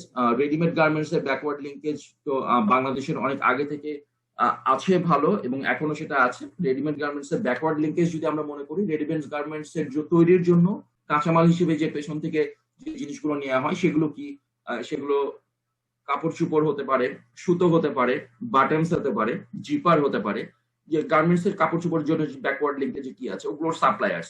যে আমি শুধু বাটন সাপ্লাই করি, আমি বিভিন্ন রকমের জিপার সাপ্লাই করি, আমি অনেক স্টিকার সাপ্লাই করতে পারি, অনেক কিছুই লাগে আরএমজির জন্য, সেগুলো করতে পারি। আরএমজি সেক্টরের জন্য যে কিছু মেশিন আছে, অটোমেটেড মেশিন, সেগুলো আমি সাপ্লাই করতে পারি। আমার ইনভেস্টমেন্ট যদি একটু বড় করার মতো ব্যাপার থাকে, আমি যদি সেটা ক্যাপেবল হই, আমি সেটাও করতে পারি। তো অনেক কিছুই। তো ইলেকট্রনিক্সে কি আছে, সেমিকন্ডাক্টর, সেলফোন অ্যাসেম্বলিং, আদার ইলেকট্রনিক্স, ইনফরমেশন টেকনোলজিতে আর কি কি আছে, ডাটা প্রসেসিং, সফটওয়্যার ডেভেলপমেন্ট, এগুলো সব একটা ইন্ডাস্ট্রিতে আমাদের আলাদা ক্ষেত্রগুলোর নাম বলা হয়েছে। আমরা একটু গো থ্রু করবো এবং আমরা ধারণা নেওয়ার চেষ্টা করবো যে কোন কোন জায়গায় আমরা নিজেদেরকে ফিট করতে পারি। ন্যাচারাল গ্যাস বেসড ইন্ডাস্ট্রিতে electricity, fertiliser, petrochemicals, frozen food আছে, লেদারে আছে হচ্ছে ফিনিশ লেদার, লেদার গুডসও আছে। আর সিরামিক ইন্ডাস্ট্রিতে আছে tableware, sanitary wire, insulator. Tableware, sanitary wire তো আপনারা সবাই বুঝতে পারছেন। টেবিলওয়্যার লাইক অনেক ক্রোকারিজ, যেগুলো তৈজসপত্র আমরা বলি, চা, কাপ, প্লেট, এইসব স্যানিটারি ওয়্যার, বেসিনস, কমোড, এগুলো যেগুলো ইউজ করা হয়। ইনসুলেটর, এটা হচ্ছে আসলে বিদ্যুৎ কুপরিবাহী একটা বিষয়, যেটা সিরামিকের তৈরি। আপনারা ইলেকট্রিক বড় বড় যে পিলার আছে, পিলার আপনারা দেখতে পান যে ট্রান্সফরমারের পাশে গোল গোল কিছু সিরামিকের রাখানো থাকে, এগুলো হচ্ছে বিদ্যুৎ কুপরিবাহী, যেন কোনো জায়গায় ওভার ট্রান্সমিটেড না হয় পাওয়ার, এই জন্য। Sir insulator, sir insulator, insulator, insulator, INSULATOR, জি স্যার। ইনসুলেটর। আচ্ছা, তো লাইট ইঞ্জিনিয়ারিং এ কিছু কিছু আবার জায়গা আছে, যেমন মেশিনারি পার্টস আছে, কনজিউমার আইটেমস আছে। লাইট ইঞ্জিনিয়ারিং এর মধ্যে অনেক রকমের ছোট ছোট জিনিসপত্র পাওয়া যায়। লাইট ইঞ্জিনিয়ারিং এর মধ্যে মোবাইলের ছোট ছোট পার্টস থাকে, অথবা ছোট স্ক্রুড্রাইভার, অথবা যেটা বলা যেতে পারে যে সাইকেল, রিক্সার যে গ্যারাজের মধ্যে যে প্রয়োজনীয় জিনিসগুলো থাকে, স্পোক, চাকার, তারপরে বিভিন্ন নাট বল্টু যেগুলো থাকে, এগুলো তৈরি করে একটা লেদ মেশিন থেকে তৈরি করে। সো এগুলোরও বড় এক্সকিউজ মি, এগুলোরও বড় জায়গা রয়েছে। অ্যাগ্রোবিজ ইন্ডাস্ট্রি যেটা বলা হচ্ছে, অ্যাগ্রোবিজ ইন্ডাস্ট্রিতে ক্যান্ড জুস, ফ্রুট, আমরা যেগুলো নিয়ে আলোচনা করছিলাম, ডেইরি অ্যান্ড পোল্ট্রি। বাংলাদেশের জন্য কিন্তু এগ্রোবেজ ইন্ডাস্ট্রির বড় অনেক বেশি পটেনশিয়াল আছে। বাংলাদেশ ব্যাংক থেকে শুরু করে অন্যান্য যেগুলো ব্যাংক, বাংলাদেশ ব্যাংকের গাইডলাইন্স যেসব আমাদের সব তফসিলি ব্যাংক আছে, সবগুলোতে কিন্তু এগ্রোবেজ লোনের জন্য একটা বড় রকমের গাইডলাইন দেওয়া আছে এবং প্রেশার আছে যে আপনার দিতে হবে, এবং গভর্নমেন্টও খুব বেশি এগ্রোবেজ কাজে ইনভলভ হতে করাতে চাচ্ছে সবাইকে। এবং বাংলাদেশের যে ইন্ডাস্ট্রি অথবা ইকোনমি, এটা absolutely agriculture based industry. So এই তথ্যগুলো নিয়ে আমরা এগ্রোবেস ইন্ডাস্ট্রি কিন্তু অনেক বড় এবং বাংলাদেশে আরো ব্যাপক হতে যাচ্ছে। এটার ব্যাপকতা খুব বেশি। বাংলাদেশে ইদানিংকালে আরো যেসব ইন্ডাস্ট্রি খুব ভালো তৈরি হয়েছে, সেগুলোর মধ্যে শিপ বিল্ডিং একটা আছে, জুয়েলারি, ফার্নিচার, রিসাইক্লিং, প্লাস্টিক, তারপরে সোলার পাওয়ার, ইজি বাইক, এগুলো। তো শিপ বিল্ডিং এর কথা যেটা বলি, যে গত 5-7 বছরে বাংলাদেশে এটা খুব ভালো ইন্ডাস্ট্রি তৈরি হয়েছে, তো এটার জন্য একটু বেশি ইনভেস্টমেন্ট লাগে। আবার জুয়েলারি, ফার্নিচার এবং সোলার পাওয়ারের কথা বলা হচ্ছে, এগুলো হচ্ছে খুব গত কয়েক বছরে, গত 1 দশকে ডেভেলপ হওয়া বাংলাদেশের বেশি বলা যেতে পারে ভালো ইন্ডাস্ট্রি। এবং আমরা যে সাপ্লায়ার্স লিঙ্কেজ নিয়ে আলোচনা করছি, আমাদের পরের স্লাইডে কিন্তু আমরা ফোর্থ আইআর ইন্ডাস্ট্রিয়াল রেগুলেশন নিয়ে কথা বলবো এবং বোঝার চেষ্টা করবো what is fourth IR industrial regulation. সেই ফোর্থ আইআর আমরা একটু লিঙ্কেজ এবং সাপ্লায়ার্সটা বোঝার চেষ্টা করবো যে এই এখনকার এই সময়ে যেটাকে আমরা ফোর্থ ইন্ডাস্ট্রিয়াল রেভলিউশন বলছি, তাহলে এখনকার এই সময়ে কি ধরনের ব্যবসার সম্ভাবনা তৈরি হতে পারে। এখানে টেক্সটাইল সম্পর্কে ধারণা দেওয়া হয়েছে, আমরা একটু পরে হালকা বোঝার চেষ্টা করব যে এখানে কি বলা হয়েছে। কিছু তথ্য আমরা সবাই অলরেডি জানি। The fastest growing industry in Bangladesh with RNG accounting for more than 75% of total exports. আসলে এটা অলমোস্ট 90% এখন যেটা বলা হয় যে বাংলাদেশের যে রপ্তানি আয় তার অন্তত 75% বলা হচ্ছে, কিন্তু আসলে তার চেয়ে বেশি, প্রায় 90% কাছাকাছি আমাদের এই রপ্তানি আয়ের একটা অংশ যেটা রেডিমেড গার্মেন্টস শিল্প থেকে আসে। Bangladesh is the best place in the region for textiles and garments because of cheap labor and trade status with the EU. European ইউনিয়নের সাথে খুব ভালো ট্রেড স্ট্যাটাস বাংলাদেশের আছে, 2020 পর্যন্তই আছে। এটা এখন পর্যন্ত আর নতুন ইয়া হয় নাই, যদিও বাংলাদেশ একটা ফ্রি ট্রেড মার্কেটের একটা ইউরোপিয়ান ইউনিয়নের সাথে যে চুক্তি আছে সেটা 2020 মনে হয় এক্সপায়ার করবে আমি যতদূর জানি। এনিওয়ে, এখানে যেটা বলা হচ্ছে যে আমাদের দেশে একটা বড় সুবিধা হলো যে এখানে শ্রমের দাম অনেক কম, cheap labour. That is a kind of benefit. অবশ্যই ব্যবসায়ীদের জন্য বেনিফিট, কিন্তু আমরা যেটা সবসময় বলে থাকি যে এটা কিন্তু যারা লেবার আছেন, যারা এখানে শ্রমিক আছেন, যারা শ্রম দিচ্ছেন, তাদের জন্য তো এটা মন খারাপের মতো একটা বিষয় যে তাদের শ্রমের দাম কম। তো আমাদের যে অর্থনৈতিক উন্নয়নের সাথে সাথে যখন জীবন মানের উন্নয়নও ঘটবে, তখন কিন্তু এই চিপ লেবার আর চিপ থাকবে না। কিন্তু যতদিন এটা চিপ লেবার আর চিপ থাকবে না, ততদিন কিন্তু আমাদের এন্টায়ার দেশের মধ্যে যে ইন্ডাস্ট্রিয়ালাইজেশন সেটার একটা বড় পরিবর্তন ঘটে যাবে। কাজে তখন কিন্তু আমাদের ব্যবসায়ীদের আরো বড় সুবিধা তৈরি হবে। সেটা আমরা ভিন্ন আলোচনা, সেটা আমরা পরবর্তীতে যাব। Government initiatives for the spinning and weaving industries, including a 50% cash subsidy of the fabric cost to exporters sourcing fabric locally. আমরা এক্সপোর্ট ইম্পোর্ট কিংবা আমাদের যে ভ্যাট ট্যাক্সের যে স্লাইড আছে সেখানে আমরা পড়ে থাকি, বা শুধু ধারণাটা কিংবা মাথায় রাখার জন্য এই পয়েন্টটা বলে রাখি যে গভর্নমেন্ট 15% ক্যাশ সাবসিডি দেয় সেই সব ইম্পোর্টারদেরকে, সেই সব এক্সপোর্টারদেরকে যাদের আসলে কাঁচামাল ইম্পোর্ট করতে হয়, এবং এই ক্যাশ সাবসিডি দেয় হচ্ছে সেই ইম্পোর্ট গুলোর উপরে। তার মানে আমি যদি বিদেশ থেকে ফ্যাব্রিক, আর্মি সেক্টরের কথা যদি বলি, যে বিদেশ থেকে ফ্যাব্রিক যদি কিনে নিয়ে আসি, সেই ফ্যাব্রিক থেকে কাপড় থেকে আমি জামা বানানোর পরে আমি আবার বিদেশে যেটা রপ্তানি করব, চায়না থেকে কাপড় নিয়ে আসলাম, কাপড় থেকে আমি জামা তৈরি করলাম, সেটা আমি ইউরোপের মার্কেটে পাঠাবো। তো এই ক্ষেত্রে চায়না থেকে আমি যে কাপড়টা যদি 100 টাকায় কিনে নিয়ে আসি, সেই 100 টাকার জন্য 15% ক্যাশ সাবসিডি, তার মানে 100 টাকা আমি দিব, এবং আমি যখন গভর্নমেন্টের কাছে কাগজপত্র জমা দিব, বলবো যে আমি 100 টাকা দিয়ে চায়না থেকে কাপড় কিনে নিয়ে আসছিলাম, সেই কাপড় জামা বানিয়েছি এবং বিক্রি করেছি ইউরোপের মার্কেটে। গভর্নমেন্ট আমাকে তখন ওই 100 টাকার এগেইনস্টে 15 টাকা ক্যাশ সাবসিডি দিবে, 15 টাকা আমাকে টাকা দিয়ে দিবে গভর্নমেন্ট। টাকা আলাদা করে না দিলেও আমার ভ্যাট ট্যাক্স থেকে সেটা অ্যাডজাস্ট হবে। There is the huge fabric demand supply gap in the RMG industry, which is being made by imports.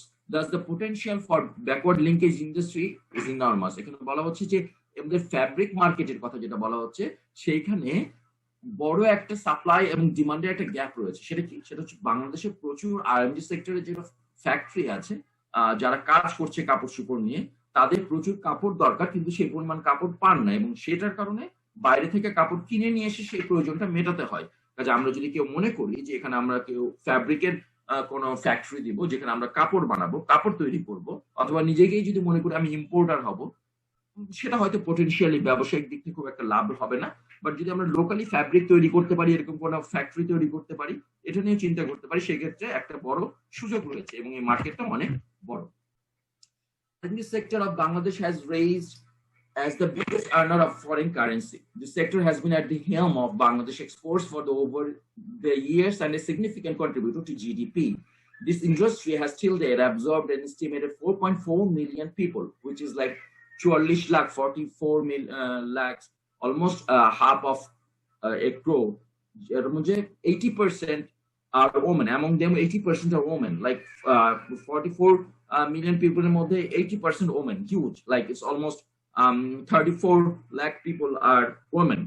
helping both economic growth and social development in Bangladesh. এই যে রেডিমেড গার্মেন্টস এর যে পরিবর্তন নিয়ে এসেছে বাংলাদেশের শুধুমাত্র অর্থনীতিতে না, আর্থসামাজিক প্রেক্ষাপটেও একটা বড় পরিবর্তন নিয়ে এসেছে। সেটা কেমন?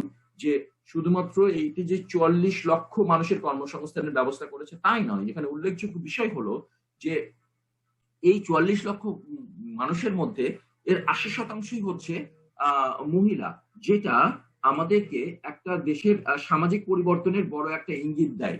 সেটা হচ্ছে যে এখন বাংলাদেশে যেটা বলা হচ্ছে যে আমরা জেন্ডার ইকুইটির কথা বলা হচ্ছে, যে আমরা লিঙ্গ বৈষম্য রাখবো না, সব জায়গায় যেন মহিলা এবং পুরুষ একসাথে কাজ করতে পারে।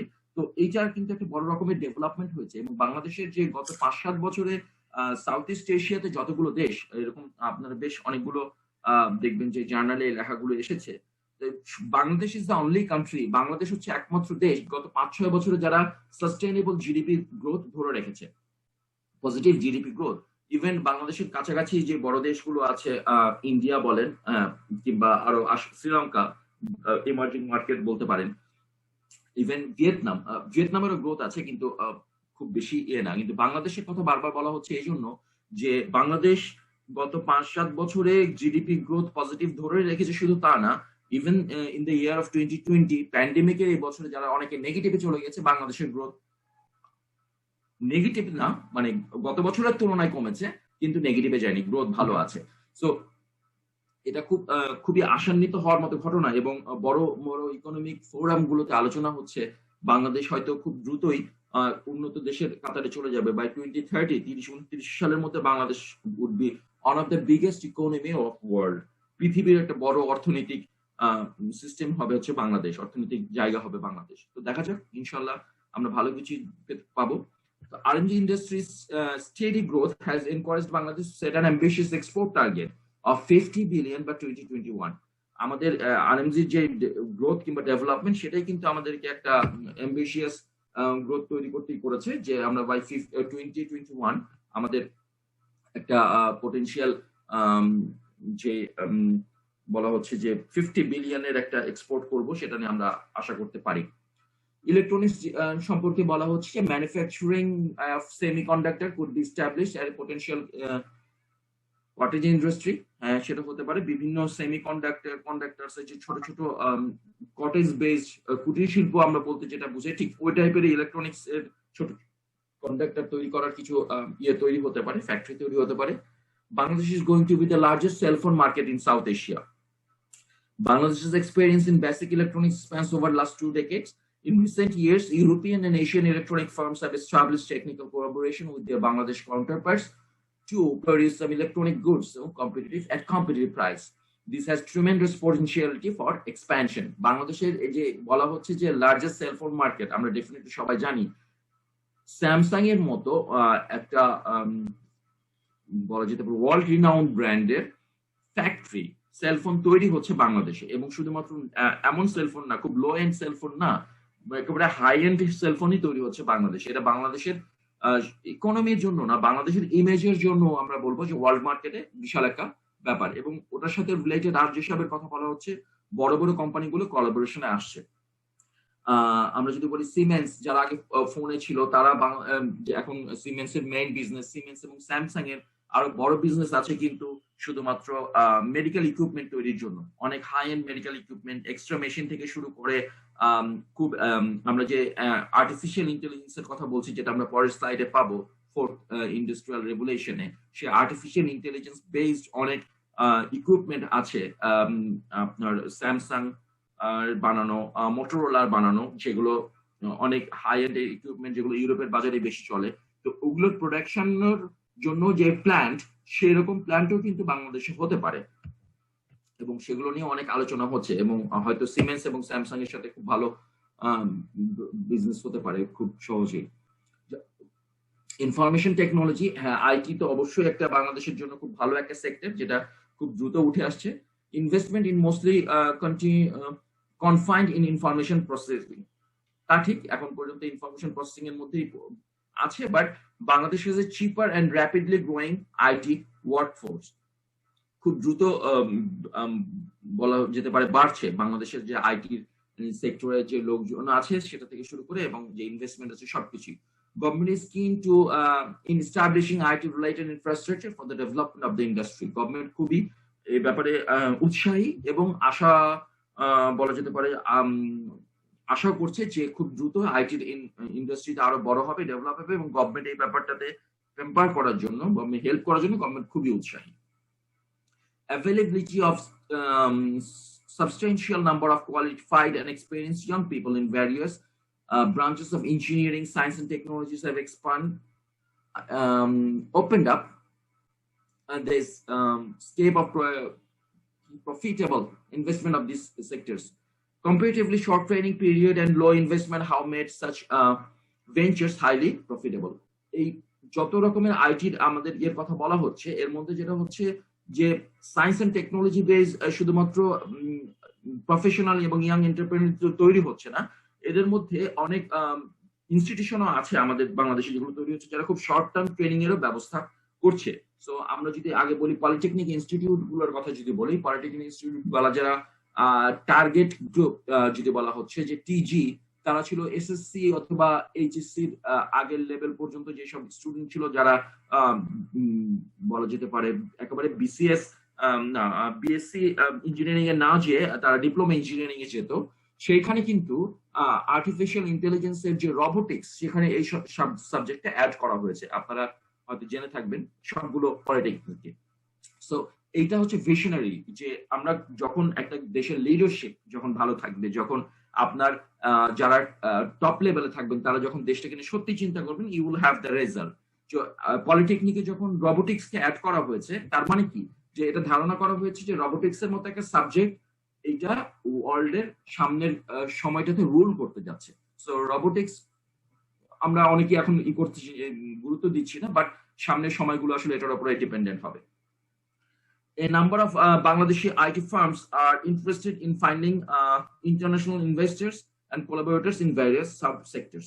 Already Bangladeshi IT firm যেগুলো নিয়ে কাজ করছে তাদের সাথে অনেকের বিদেশি কোম্পানির সাথে কোলাবোরেশন তৈরি হচ্ছে, চুক্তি হয়েছে এবং আলোচনা হচ্ছে। এরকম অনেক বড় কোম্পানির সাথে আলোচনা হচ্ছে যেগুলো হলে রাতারাতি বাংলাদেশের আইটি সেক্টরের আমূল পরিবর্তন আসতে পারে। ন্যাচারাল গ্যাস বেসড ইন্ডাস্ট্রি, সেটাও বাংলাদেশের জন্য আর একটা বড় potential. Bangladesh has a substantial gas reserve of about 20 trillion cubic feet. There is a huge demand for fertilizer in Bangladesh as in the agriculture in the principal sector of the country. Opportunities exist in developing new plants, barge mounted and other large, small and mini, constructing transmission and distribution system, rehabilitating and upgrading existing plants, and supplying a variety of support services. Investment opportunities are available as a build apart transfer basis. এটা যেটা বলা হচ্ছে যে power plant গুলোর কথা বলা হচ্ছে, এগুলো আসলে কিছু কিছু পাওয়ার প্ল্যান্ট আছে যেগুলো বার্জে করে নিয়ে আসা হয়, বড় নদীতে সমুদ্রের মাধ্যমে আসে যেগুলো মেশিন টেশিন গুলো, এবং এগুলো খুলে নিয়ে এসে establishment cost is very high. So যেটা হয় কখনো কখনো ওই বার্জের উপরে সেটা এস্টাবলিশমেন্ট করা হয়, তৈরি করা হয়, নদীর পাড় থেকে ওখান থেকে এস্টাবলিশ করে এটা ন্যাশনাল গ্রিডে বিদ্যুৎ উৎপাদন করা হয়, যেগুলো একেবারে টেম্পোরারি বেসিসে 5 বছরের জন্য বিদ্যুৎ দেওয়ার পরে সেগুলোকে আবার ডিসমেন্ট করে ফেলা হয়, একেবারে নষ্ট করে ফেলা হয়।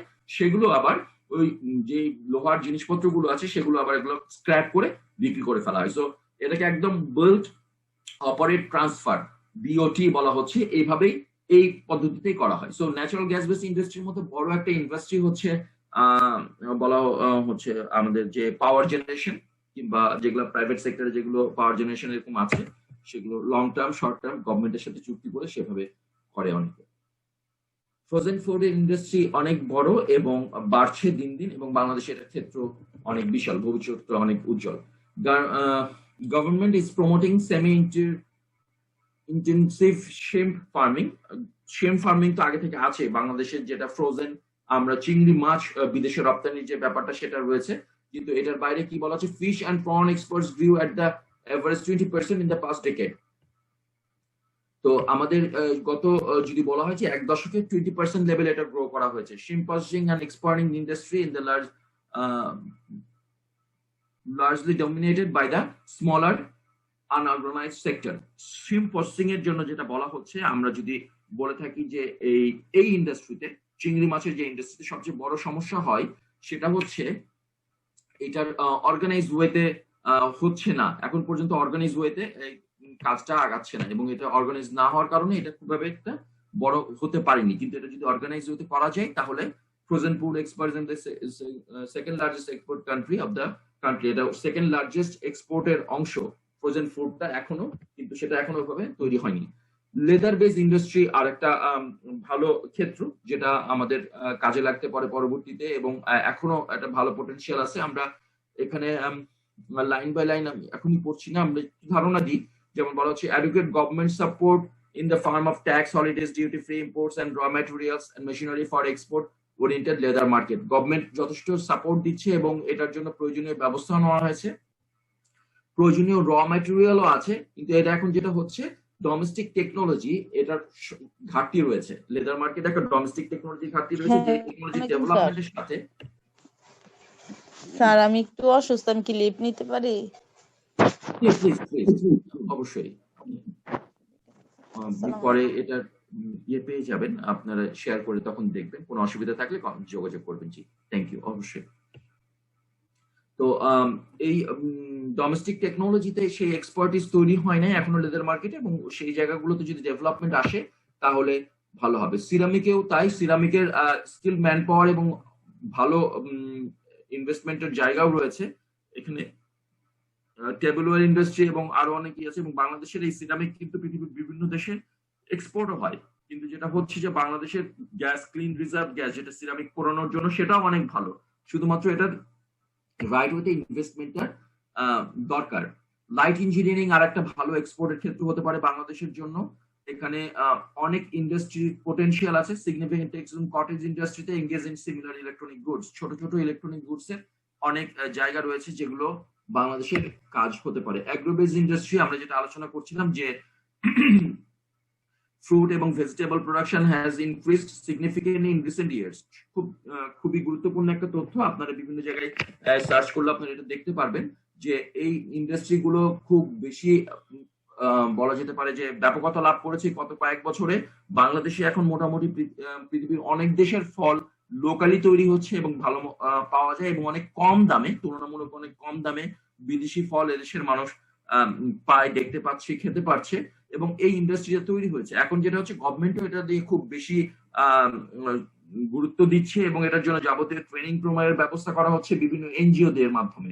এবং এই যে substantial demand gap, supply gap আছে, সেই ডিমান্ড সাপ্লাই গ্যাপটা গভর্নমেন্ট পূরণ করার জন্য একটা ব্যবস্থা নিচ্ছে। মানে বাংলাদেশেই যে পোটেনশিয়াল রয়েছে এই ফ্রুটস এর, বাংলাদেশে যে পোটেনশিয়াল রয়েছে বিভিন্ন বলা যেতে পারে বিভিন্ন ফলমূল এবং শাকসবজির যে চাহিদা রয়েছে এবং সেই পোটেনশিয়াল রয়েছে সেই ব্যবসা, সেটাই হিউজ।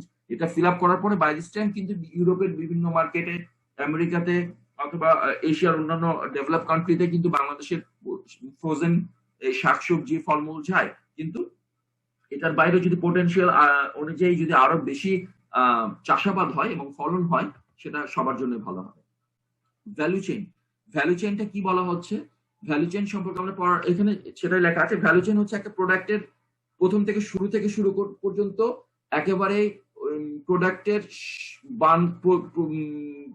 একেবারে শেষ পর্যন্ত সরবরাহকারীর হাত থেকে পৌঁছে দেওয়ার পর্যন্ত, কাঁচামাল থেকে নেওয়া থেকে শুরু করে সরবরাহকারী শেষ পর্যন্ত হচ্ছে পৌঁছে দেওয়া হচ্ছে ভ্যালু চেইন। একটা প্রোডাক্টের কাঁচামাল নেওয়ার জন্য আমরা যদি বলি যে আমরা ওখান থেকে যে আমরা দুধের ব্যবসার কথা বলছিলাম, যদি আমি একটা মিষ্টি দোকানদার দুধ নিল, আরেকজনের কাছ থেকে সেই চিনি নিল, ছানা তৈরি করলো, দোকানে বানানোর পরে তারপরে দোকানে সাজালো, এই পুরো প্রসেসটা হচ্ছে ভ্যালু চেইন। তো এখানে লেখা আছে value chain expresses all the internal activities of a farm engaged in a product produce goods and service। তার মানে ভ্যালু চেইনের মধ্যে সব কাজগুলো অন্তর্ভুক্ত। কোন কোন কাজ? সেই গুডস অথবা সার্ভিসের কথা বলা হচ্ছে, পণ্য অথবা সেবা এই তৈরি করতে সব জায়গায় কাজ করা হয়। পণ্য কাঁচামাল কেনা, সেই কাঁচামালগুলো ব্যবস্থা করা ফ্যাক্টরিতে, এবং তারপরে সেগুলোর সেলস মার্কেটিং এর জন্য বিভিন্ন জায়গায় পাঠানো, ওই বিভিন্ন জায়গা থেকে লোকজনের হাতে পৌঁছানো। এই পুরো জিনিসটা হচ্ছে ভ্যালু চেইন। ভ্যালু চেইনটার মধ্যে একটা কোনো ব্যবসার স্কোপ হতে পারে বিভিন্ন ক্ষেত্রে, যে ভ্যালু চেইনের কোন জায়গাটায় আমি নিজের জিনিসটাকে সেট করবো, আমার বিজনেসটাকে। শিপ বিল্ডিং আমরা যেটা আলোচনা করলাম একটু আগে, যে 40% র materials are imported and 60% foreign currency are sold by the producing ship building materials locally. যে বাংলাদেশের যে লোকালি শিপ বিল্ডিং গুলো হয়, পুরোনো জাহাজ কেটে এবং ভেঙে ওইগুলো থেকে আবার নতুন জাহাজ তৈরি করা হয়। এটাতে অনেক র ম্যাটেরিয়ালস এর জন্য সেভ হয় এবং অনেক ফরেন কারেন্সিও সেভ হয়। Value creation basis actual building for the domestic market is up to 20%, but it is only 1% for export.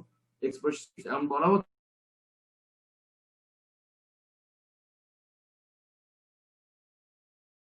Market হচ্ছে 25% পর্যন্ত, কিন্তু এটার 1% এক্সপোর্ট যেটা হয় সেটা হচ্ছে শিপস। তার মানে 25% আমাদের করতে পারে আমাদের ডোমেস্টিক মার্কেট, আমাদের টোটাল যা রিকোয়ারমেন্ট সেটা, তার হচ্ছে এক্সপোর্ট শিপ হচ্ছে 1%।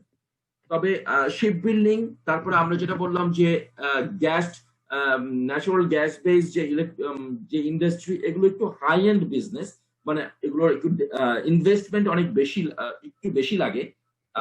আমি বলবো না যে এটা করা ডিফিকাল্ট, বাট করা যেতেই পারে, কিন্তু ইনভেস্টমেন্টটা একটু বড়, কাজে ওটা মাথায় রাখতে হবে। ফার্নিচার বাংলাদেশের জন্য খুব ভালো একটা ব্যবসা, এবং গত এক দশকে বলা যেতে পারে, লাস্ট ওয়ান ডিকেডে এটা খুব দ্রুত, লাস্ট ওয়ান ডিকেডে না, ইনফ্যাক্ট লাস্ট কাপল অফ ডিকেডস, গত 2 দশকে বলা যেতে পারে খুব দ্রুত ডেভেলপমেন্ট হয়েছে। লেবার ইন্টেন্সিভ ইন্ডাস্ট্রি, এটা কোনো সন্দেহ নেই, অনেক মানুষজন কাজ করে। 70% production furniture sector of Bangladesh is home furniture and 30% office. বাসায় ব্যবহার করার জন্য যেগুলো ফার্নিচার, সেগুলো প্রায় 70% টোটাল যে ব্যবসা ফার্নিচার মার্কেট, আর 30% অফিস কিংবা ব্যবসা প্রতিষ্ঠানে ব্যবহার করার মতো। এখানে বলা হচ্ছে China highest furniture sourcing country has shifted from labour intensive to high tech industries as the labour cost has gone up. China সবচেয়ে বড় ইয়ে ছিল, কিন্তু তারা যেটা করছে অনেক লোকজন ছাঁটাই করে ফেলেছে, কারণ লেবার কস্ট বেঁচে যাওয়ার কারণে, তারা বেড়ে যাওয়ার কারণে লোক বাদ দিয়ে তারা মেশিন দিয়ে, অটোমেটেড মেশিন দিয়ে কাজ করছে। তো বাংলাদেশে যেটা হচ্ছে লেবার কস্ট এখনো অনেক কম, এবং এই কারণে এখানকার প্রোডাকশন কস্ট কম, তার কারণে যে অন্যান্য জায়গার তুলনায় বাংলাদেশের ফার্নিচারের দাম এখনো কম্পিটিটিভ এবং অনেক কম।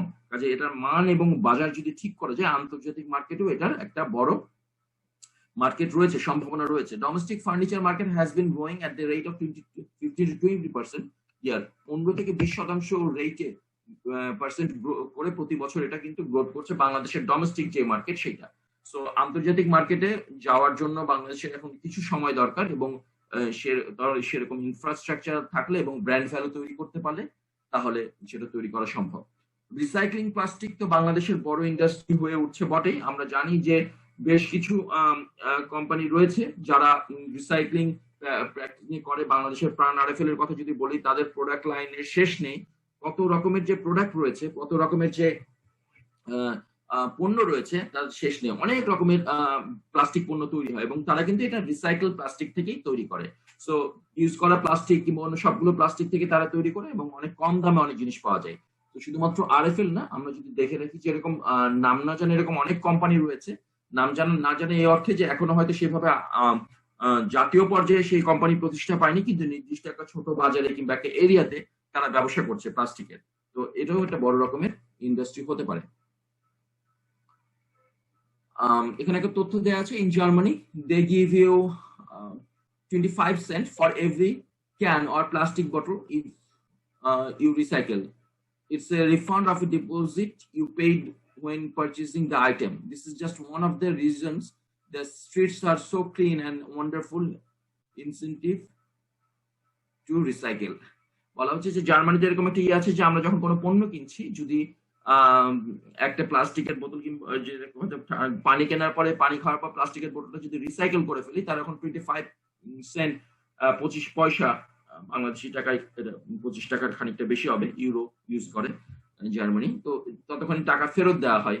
তো এটা হচ্ছে একটা ইনিশিয়েটিভ গভর্নমেন্টের দিক থেকে, একটা উদাহরণ দেওয়া হয়েছে যে বিভিন্ন রকম ইনিশিয়েটিভ হতে পারে পরিবেশ বাঁচানোর জন্য। এবং এই যে প্লাস্টিক যে রিসাইকেল করার কথা বলা হচ্ছে, সেই রিসাইকেল করে, কিন্তু রিসাইকেল মানে কি, এটাকে আবার ব্যবহার উপযোগী করা। যে প্লাস্টিকটা রাস্তায় পড়ে না থেকে এটা নষ্ট করে ফেলা হচ্ছে, এবং ওখান থেকে যে প্লাস্টিক তৈরি করা হচ্ছে, এটা আবার ফ্যাক্টরি থেকে আবার নতুন কোনো প্লাস্টিক তৈরি হবে।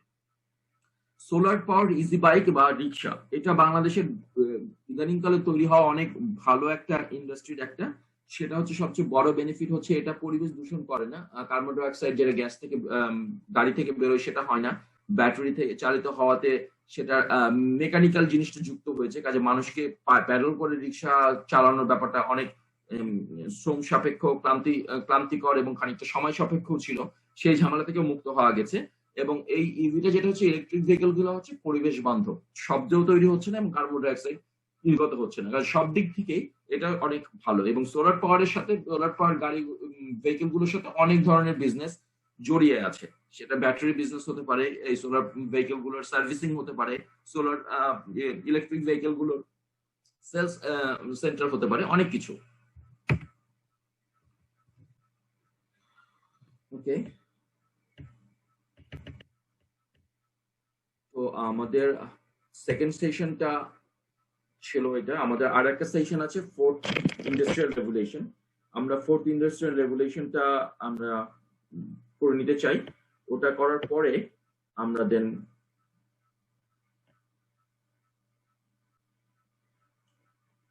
ঠিক আছে, তো আমরা ওটা করার পরে আমরা তখন আবার ইতে যাচ্ছি, আলোচনায় যাব, আমরা প্রশ্ন উত্তর পর্বে যাব। তো আমরা ফোর্থ ইন্ডাস্ট্রিয়াল রেভলিউশনে আমরা ওই ইয়েতে চলে যাচ্ছি, ঠিক আছে।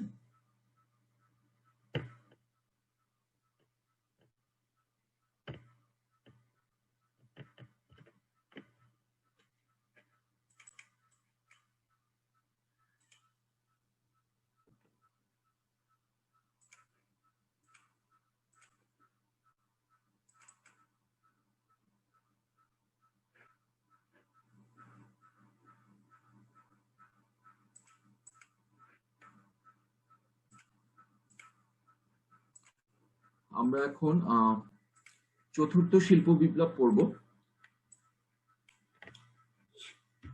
খুব বেশি সময় নিব না, এটার জন্য খুব বেশি সময় লাগবেও না। আপনাদের অনেক আজকে বেশি ক্লান্তিকর হয়ে গেছে, আমি জানি আপনাদেরকে অনেক বেশি সময় অপেক্ষা করতে হয়েছে। তো আমরা শিল্প বিপ্লবটা আসলে বুঝে নেওয়ার চেষ্টা করি। চতুর্থ শিল্প বিপ্লবের আগে আমরা একটু দেখিনি যে এর আগে আমাদের কয়টা শিল্প বিপ্লব হয়েছে। চতুর্থ শুনে আমরা বুঝতেই পারছি এর আগে আসলে তিনটা শিল্প বিপ্লব পার হয়েছে। চতুর্থ শিল্প বিপ্লব এবং সাপ্লায়ার্স ও লিঙ্কেজ শিল্পের বিনিয়োগের সম্ভাবনা, আমরা এটা বোঝার চেষ্টা করবো যে এখনকার যে সময় সেটা আসলে চতুর্থ শিল্প বিপ্লবের কথা বলা হচ্ছে, ফোর্থ ইন্ডাস্ট্রিয়াল রেভলিউশন। চতুর্থ শিল্প বিপ্লব হচ্ছে বর্তমান এবং উন্নয়নশীল পরিবেশ যেখানে internet of things, IoT, robotics, virtual reality, VR এবং কৃত্রিম বুদ্ধিমত্তা, এআই আমাদের জীবনযাত্রা পরিবর্তন করছে। কৃত্রিম বুদ্ধিমত্তা বা অটোমেশনের মতো নতুন প্রযুক্তির ব্যবহারের ফলে বর্তমান শিল্প ও প্রযুক্তির অভূতপূর্ব পরিবর্তনের সম্ভাবনা তৈরি হয়েছে। চতুর্থ শিল্প বিপ্লব হচ্ছে এটাকে ইন্ডাস্ট্রি 4.0 বলা হচ্ছে, কিংবা 4IR, ফোর্থ ইন্ডাস্ট্রিয়াল রেভলিউশন বলা হচ্ছে। পূর্ববর্তী শিল্প বিপ্লব গুলো কি ছিল আমরা যদি একটু দেখে নিই শর্ট করে। প্রথম শিল্প বিপ্লব ছিল হচ্ছে বাষ্প ইঞ্জিন, যেটার বেসিসে উৎপাদন শিল্পের প্রসার এসেছিল। তারপরের শিল্প বিপ্লব ছিল বিদ্যুতের উদ্ভাবন এবং এর ব্যবহার।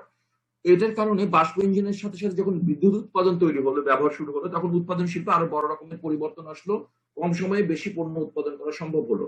তৃতীয় শিল্প বিপ্লবে কম্পিউটার এবং ইন্টারনেট প্রযুক্তি ছিল, এবং তারপরে যে কোনো হিসাব নিকাশ থেকে শুরু করে আরো বড় রকমের বড় শিল্পে এর পরিবর্তন আসলো। চতুর্থ শিল্প বিপ্লবে যেসব প্রযুক্তি আছে সেগুলোর মধ্যে কৃত্রিম বুদ্ধিমত্তা বা মেশিন লার্নিং, উন্নত মানের রোবোটিক্স ও automation, internet of things, blockchain প্রযুক্তি, 3D প্রিন্টিং, কোয়ান্টাম কম্পিউটিং, উন্নত মানের জিন প্রযুক্তি, নতুন ধরনের শক্তি ইত্যাদি। এই যে কৃত্রিম বুদ্ধিমত্তা বা মেশিন লার্নিং, এই সবগুলোই কিন্তু আপনারা দেখবেন যে কম বেশি এখন আমাদের সবকিছুর মধ্যে এই জিনিসগুলো চলে এসেছে। তো চতুর্থ শিল্প বিপ্লবের প্রভাব কি 2025 সাল নাগাদ 100 বিলিয়ন সংযোগ তৈরির সম্ভাবনা। আমরা যে বলছিলাম যে লিঙ্কেজ শিল্পের কথা বলছি, সংযোগ শিল্পের কথা বলা হচ্ছে, 2025 সাল নাগাদ 100 বিলিয়ন সংযোগ তৈরির সম্ভাবনা। তো অটোমেশনের কারণে চাকরির ঝুঁকি বাড়বে, যেহেতু সবকিছু অনেক মেশিন বেসড হয়ে যাবে, সাধারণ মানুষের চাকরির ঝুঁকি বাড়বে। কি কোন কোন দেশে ঝুঁকি বাড়বে সেটা বলা হচ্ছে। বিশ্ব অর্থনৈতিক ফোরামের প্রতিষ্ঠাতা ও নির্বাহী চেয়ারম্যান ক্লাউস শোয়েব এবং চতুর্থ শিল্প বিপ্লব শিরোনামে একটা বইয়ের লেখক, উনি 2016 সালে একটি প্রবন্ধে সব লিখেছেন যে এর আগে বিপ্লবের মতো চতুর্থ শিল্প বিপ্লবের বৈশ্বিক আয়ের মাত্রা বৃদ্ধি এবং সারা বিশ্বে জনসংখ্যার জীবনযাত্রার মান উন্নয়নের সম্ভাবনা রয়েছে। চতুর্থ শিল্প বিপ্লবের চ্যালেঞ্জ কি কি? তথ্যের সুরক্ষা নিশ্চিতকরণ, প্রযুক্তিগত সমস্যায় উৎপাদনের ব্যাঘাত, ব্যক্তিগত গোপনীয়তা রক্ষা, ইন্টারনেট ও অন্যান্য প্রযুক্তির মাধ্যমে অব্যাহত সংযোগ নিশ্চিত, অটোমেশনের কারণে বহু মানুষের কাজের সুযোগ হ্রাস, এগুলো চ্যালেঞ্জ অবশ্যই। বড় একটা চ্যালেঞ্জ হতে পারে তথ্য সুরক্ষা নিশ্চিতকরণ, যেটাকে বলা হচ্ছে ইন্টেলেকচুয়াল, বলা হচ্ছে ইন্টেলেকচুয়াল রিসোর্সের সিকিউরিটি, তথ্যের সুরক্ষা। এই তথ্যগুলো হচ্ছে যে কোনো কোম্পানির জন্য অথবা কোনো ব্যক্তির জন্য খুবই গুরুত্বপূর্ণ, এগুলো হচ্ছে রাখা। আমরা এখানে একটু ব্যাকে আসি, আমরা যদি দেখে নিই যে কৃত্রিম বুদ্ধিমত্তা, মেশিন লার্নিং কিংবা উন্নত মানের রোবোটিক্স, এই জিনিসগুলো আসলে প্রত্যেকটাই আমাদের একটা জিনিস খেয়াল করতে হবে, আমাদের ইতিমধ্যে আমরা কিছু কিছু জিনিসের ব্যবহারের মধ্যে আছি। আমরা যখন গুগল ম্যাপে আমরা সার্চ দিই, আমরা যখন কোনো জায়গাতে কোনো কিছু খোঁজার চেষ্টা করি, আমরা ফুড পান্ডাতে কোনো রেস্টুরেন্ট খোঁজার চেষ্টা করি, সবগুলো কিন্তু কৃত্রিম বুদ্ধিমত্তা ব্যবহার করে। এবং আপনারা খেয়াল করে দেখবেন যে আমরা যখন স্মার্ট মোবাইল ইউজ করি, মোবাইলের মেমোরিতে যত রকমের ছবি থাকে, সেই মোবাইল কিন্তু নিজে নিজেই চেহারা ডিটেক্ট করে, ওরা আইডেন্টিফাই করে এবং প্রত্যেকের চেহারা দেখে বলতে পারে যে এটা অমুক কিনা, তুমি কনফার্ম করো। সো এই যে কৃত্রিম বুদ্ধিমত্তা, যেটা মানুষের মতো করে চিন্তা করতে পারে, মানুষের মতো করে সিদ্ধান্ত নেওয়ার চেষ্টা করে, এই জিনিসটা কিন্তু আমূল পরিবর্তন এনেছে এবং আরো পরিবর্তন নিয়ে আসবে। আমরা যে এমআরটি এক্সপেক্ট করছি আগামী 1 বছরের মধ্যে বাংলাদেশে ঢাকা শহরে যে মেট্রো রেলের কথা যেটা আমরা বলছি, সেই মেট্রো রেল ট্রান্সমিশনের কথা আপনারা দেখবেন যে মেট্রো রেলের দরজা প্রত্যেকটা অটোমেটিক খুলে অটোমেটিক বন্ধ হয়। সো এই পৃথিবীর অনেক দেশে এই মেট্রো রেলের যে সার্ভিস আছে, ট্রেন গুলোতে কোনো ড্রাইভারের জায়গাতে কেউ বসেও থাকে না, একদম অটোমেটেড, এবং প্রত্যেকটা ট্রেন সেই জায়গায় যে থামে 2 মিনিট খুলে, ওখানে 2 মিনিট দরজা খোলা থাকে, 2 মিনিট পর বন্ধ হয়ে যায়, আবার ট্রেনটা ছেড়ে চলে যায়। So fully automated. এটা কৃত্রিম বুদ্ধিমত্তা কিংবা এই বলা যেতে আর্টিফিশিয়াল ইন্টেলিজেন্সের, সেই আর্টিফিশিয়াল ইন্টেলিজেন্স আমরা যখন এই প্রত্যেকে ব্যবহারের মধ্যে ঢুকে যাব, কিংবা ইতিমধ্যে কিছু ঢুকেও গেছি, আমরা এটা বুঝতেও পারবো না যে আমরা কতখানি মেশিনের উপর ডিপেন্ডেন্ট হয়ে গেছি, বাট আমরা ওটা হয়ে যাবো। এবং এই জায়গাতেই এখন পোটেনশিয়াল এর অনেক বেশি, এবং এই জিনিসটা নিয়ে চিন্তা করতে হবে আগামী 10 বছর, আগামী 15 বছর, কিংবা আগামীর পৃথিবীটা আসলে কেমন হবে। আগামীর পৃথিবীটা একদম এটার উপরে ডিপেন্ডেন্ট হবে। চতুর্থ শিল্প বিপ্লবের যেগুলো সম্ভাবনা আছে, অটোমেশনের প্রভাবে কর্মক্ষেত্রের ঝুঁকি হ্রাস, এটা হবে। উৎপাদন শিল্পের নিয়ন্ত্রণ বৃদ্ধি, স্বাস্থ্য ও চিকিৎসা খাতে বড় পরিবর্তন, বিশেষায়িত পেশার চাহিদা বৃদ্ধি, সামগ্রিক জীবনযাত্রার মান উন্নয়ন। স্বাস্থ্য এবং চিকিৎসা খাতে বড় রকমের পরিবর্তন আসবে, কোনো সন্দেহ নেই। কৃত্রিম বুদ্ধিমত্তার এবং এই সময়ে একটা বড় সম্ভাবনা হলো স্বাস্থ্য এবং চিকিৎসা খাতে আর্টিফিশিয়াল বডি পার্টস তৈরি হবে। নর্মালি যেগুলো হাত পায়ের ব্যাপারে আগে থেকে এগুলো হতো, বাট এখন ইন্টারনাল বডি পার্টস, যেগুলো কিডনি, হার্ট, লাং এর মতো আর্টিফিশিয়াল জিনিসগুলো তৈরি হবে, এবং এটা একেবারে ম্যাসিভ প্রোডাকশন হবে, ইন্ডাস্ট্রিয়াল প্রোডাকশন একেবারে। যখন যার যেটা প্রয়োজন হবে সেটার উপর ব্যবস্থা করা হবে। তো একেবারে ওটার কাছাকাছি চলে আসছে সব রিসার্চ গুলো।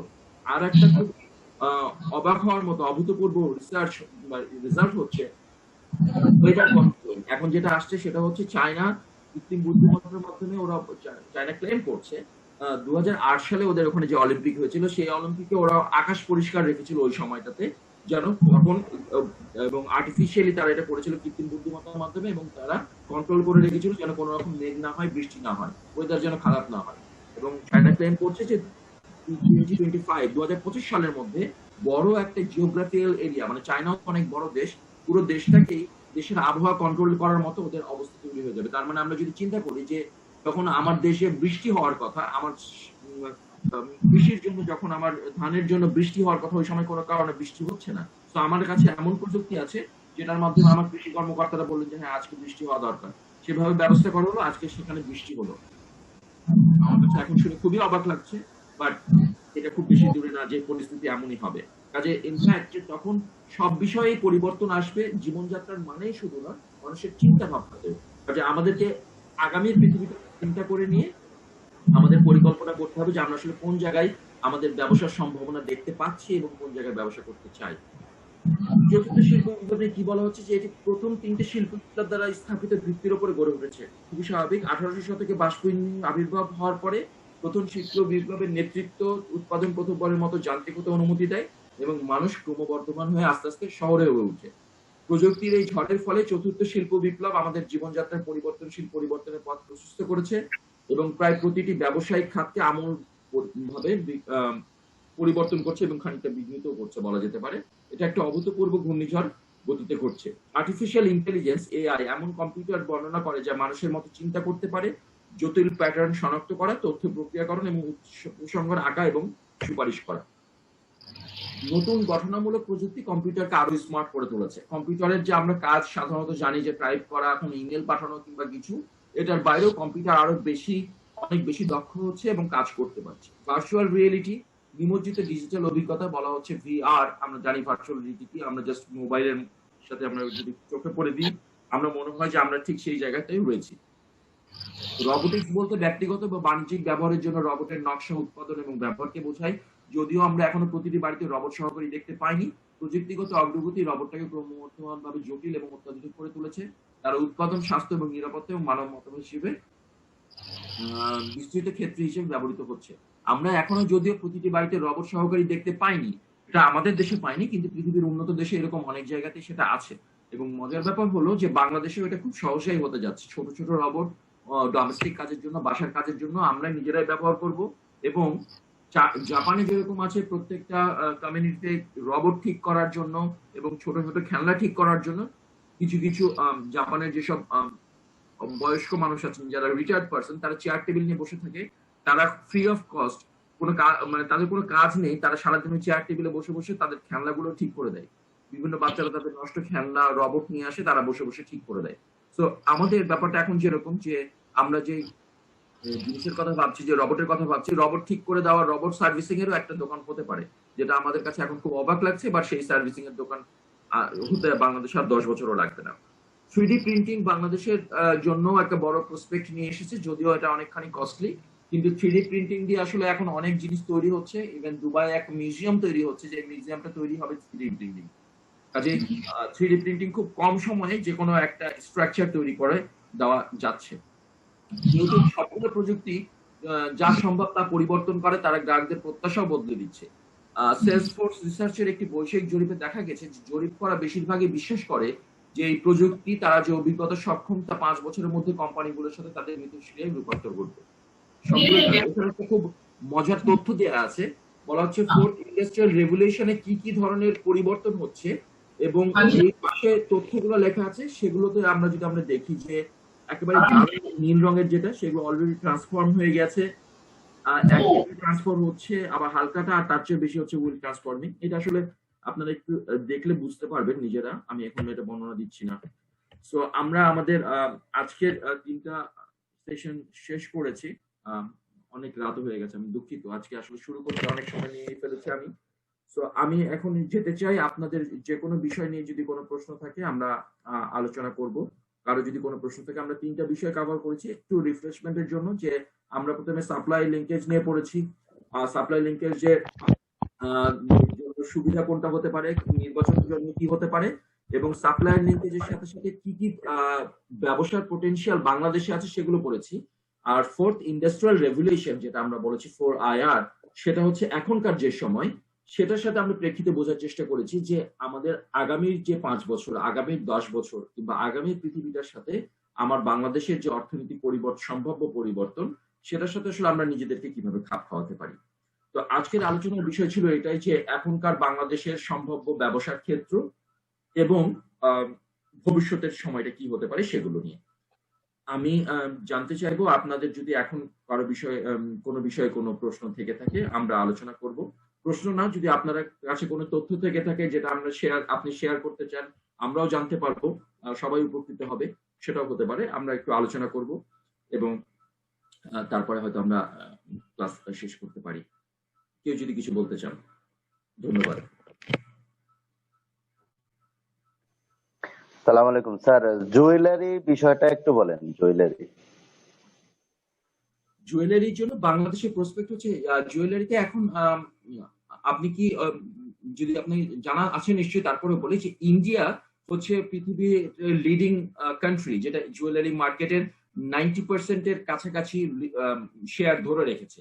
কিন্তু বাংলাদেশের প্রসপেক্ট কম না। তার কারণ হচ্ছে, যদি সাংস্কৃতিক দৃষ্টিতে যদি দেখি, যে কালচার ওয়াইজ ইন্ডিয়া এবং বাংলাদেশের সংস্কৃতি কিংবা এদেশের মানুষের পোশাক পরিচ্ছদ থেকে শুরু করে অলংকার যেগুলো আমরা বলি, এগুলো খানিকটা একই রকম। মহিলারা অথবা এখন তো অলংকার অনেক ছেলেরাও ব্যবহার করে অনেক রকমের। তো এই জিনিসগুলোর খানিকটা পছন্দ এবং ব্যবহার দিক থেকে বলেন অথবা এটার উপযোগিতা বলেন, এটা কাছাকাছি দেশ হওয়ার কারণে একই রকম। কাজে বাংলাদেশেরও কিন্তু পোটেনশিয়াল ভালো। সো ইন্ডিয়ার যে অর্নামেন্ট গুলো কিংবা জুয়েলারি জায়গাতে যে গোটা ওয়ার্ল্ডে বেশ পপুলার, মোটামুটি রিজনেবল প্রাইসের মধ্যে অনেক ডিজাইনের জিনিস পাওয়া যায়, ঠিক একইভাবে বাংলাদেশের পোটেনশিয়ালও ভালো।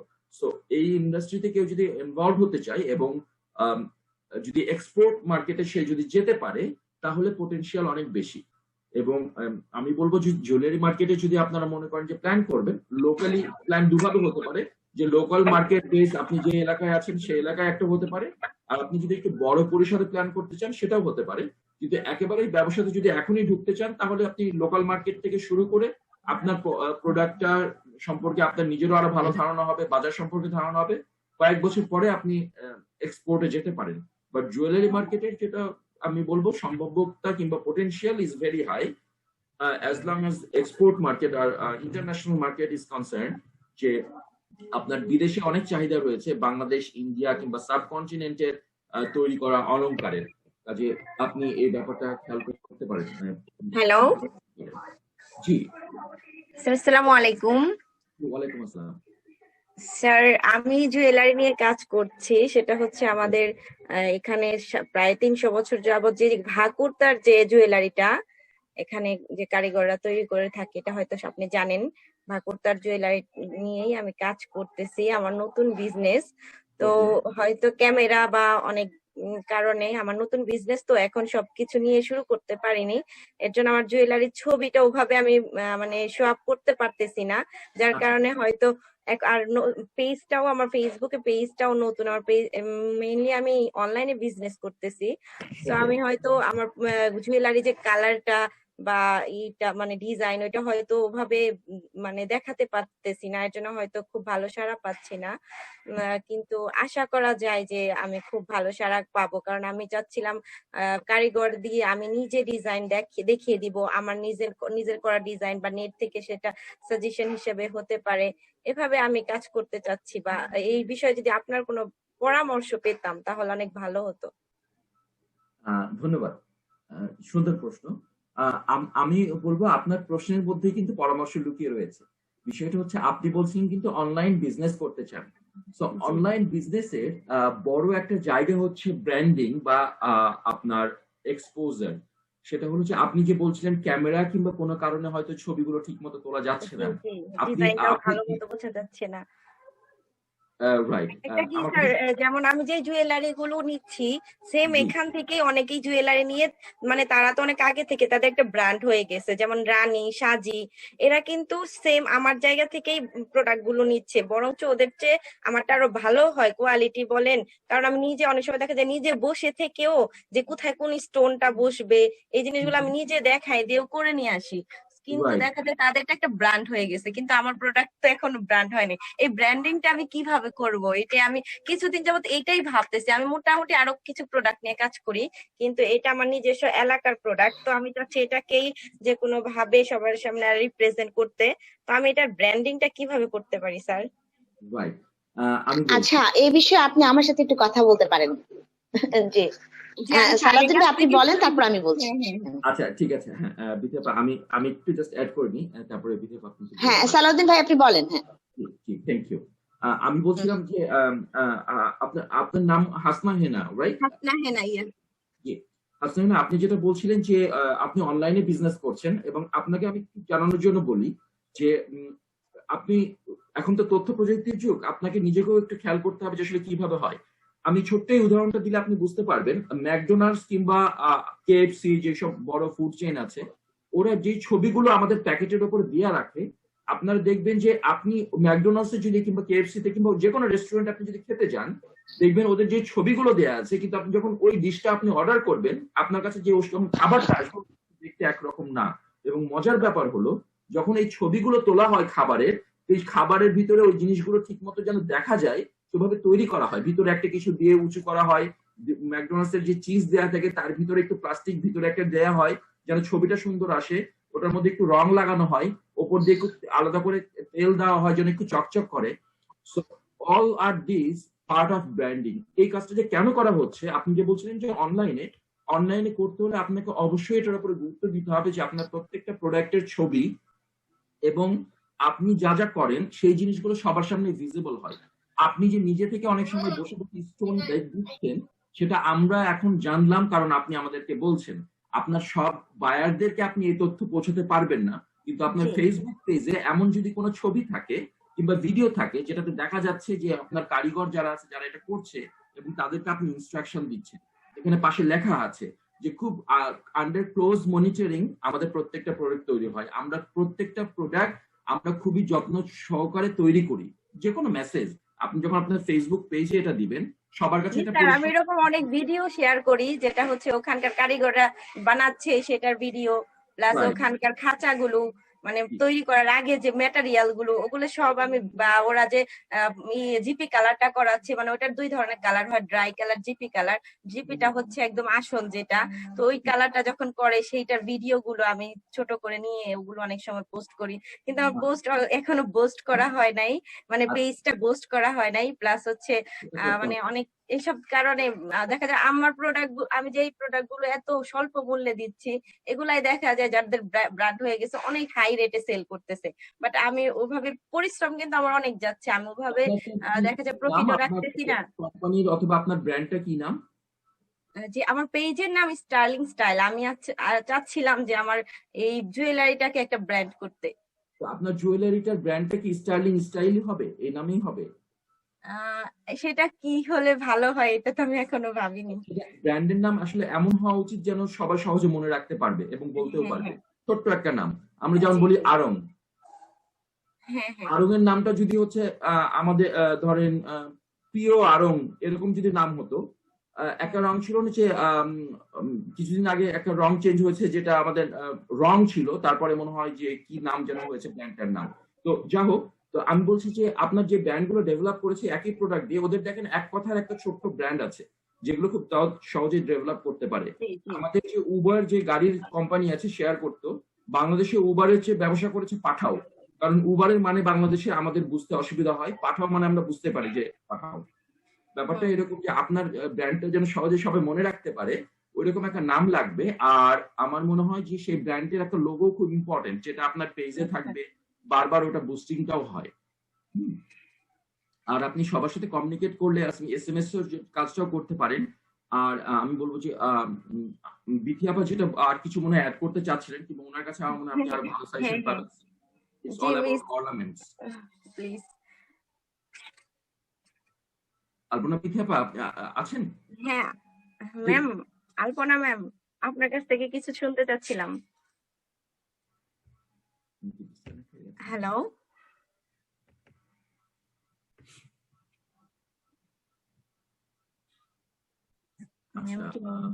আলপনা আপা মনে হয় এখন হয়তো নেই, হয়তো উনি কানেক্ট হয়ে গেলে আবার পাওয়া যাবে।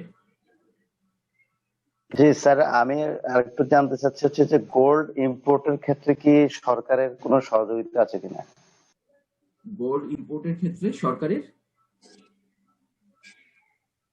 সরকার কি ধরনের রেস্ট্রিকশন সহযোগিতা উদ্বুদ্ধ করে কিনা বা ডিমোটিভেটেড অথবা মোটিভেটেড করে কিনা? না, গোল্ড ইম্পোর্টের ব্যাপারে সরকার সবসময় মোটিভেটেড করে, কোনো সমস্যা নেই। সরকার চাই যে আপনি ইম্পোর্ট করবেন লিগ্যাল ওয়েতে, মানে আপনি ইম্পোর্ট ওয়েতে, এই লিগ্যাল ওয়েতে ইম্পোর্ট করলেই তো আপনার ইলিগাল ওয়েতে যেটা আসবে সেই ব্ল্যাক মার্কেট এটা তো কমানো যাবে। সো ডেফিনেটলি লিগ্যাল ওয়েতে আপনি ইম্পোর্ট করলে তো সরকার ভ্যাট ট্যাক্স সব পাবে। সো আপনি যত ইম্পোর্ট করবেন তো সরকার তো আর gold is a very good thing, মানে আপনি ইম্পোর্ট করে বাংলাদেশে নিয়ে আসবেন, এটা নিয়ে ব্যবসা করবেন, কোনো সমস্যা নেই, কোনো সমস্যা নেই। সরকার এটা খুব প্যাম্পার করে এবং আপনি যত বেশি ভালো মানের গোল্ড নিয়ে এসে ভালো মতো ব্যবসা করতে পারবেন, গভর্নমেন্টকে ট্যাক্স ভ্যাট দিবেন, কোনো সমস্যা নেই। গভর্নমেন্ট এটা খুবই প্যাম্পার করে, গভর্নমেন্ট চাই যে সেরকম ব্যবসায়ী আসুক। গোল্ড ইম্পোর্ট খুব ভালো ব্যবসা, ইম্পোর্ট করে আপনাকে লোকালি আপনি অর্নামেন্ট বানিয়ে কি করতে পারেন, বাট ইনভেস্টমেন্ট হয়তো খানিকটা হাই এন্ড বিজনেস। আলপনা ম্যাম যেটা ছিল আজিজ ভাই, তৌহিদ ভাই, আলপনা আপা কি আছেন আমাদের সাথে কানেক্টেড আছেন এখন? হ্যাঁ, আলপনা আপা মাত্র জয়েন করলেন, আচ্ছা, তো নিশ্চয়ই শুনতে পাচ্ছেন। আলপনা আপা আপনি কি শুনতে পাচ্ছেন? কিছুক্ষণের জন্য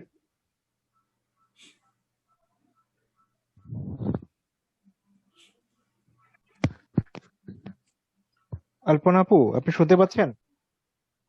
হ্যাঁ, শুনতে পাচ্ছি, বলেন।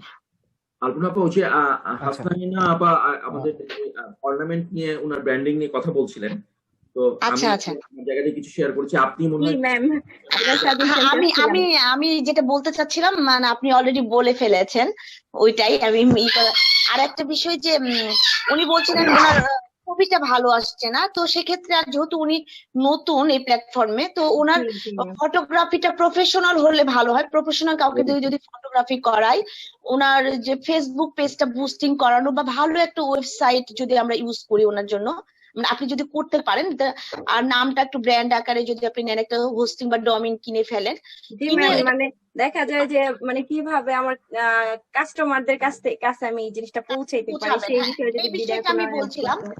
যে আমাদের কাছে কিছু মানে ই কমার্স ওয়েবসাইট আছে। আপনি তো এই মুহূর্তে নতুন, এই মুহূর্তে তো আর এই ওয়েবসাইট গুলা করতে পিছনে খরচ করবেন না, তাই না?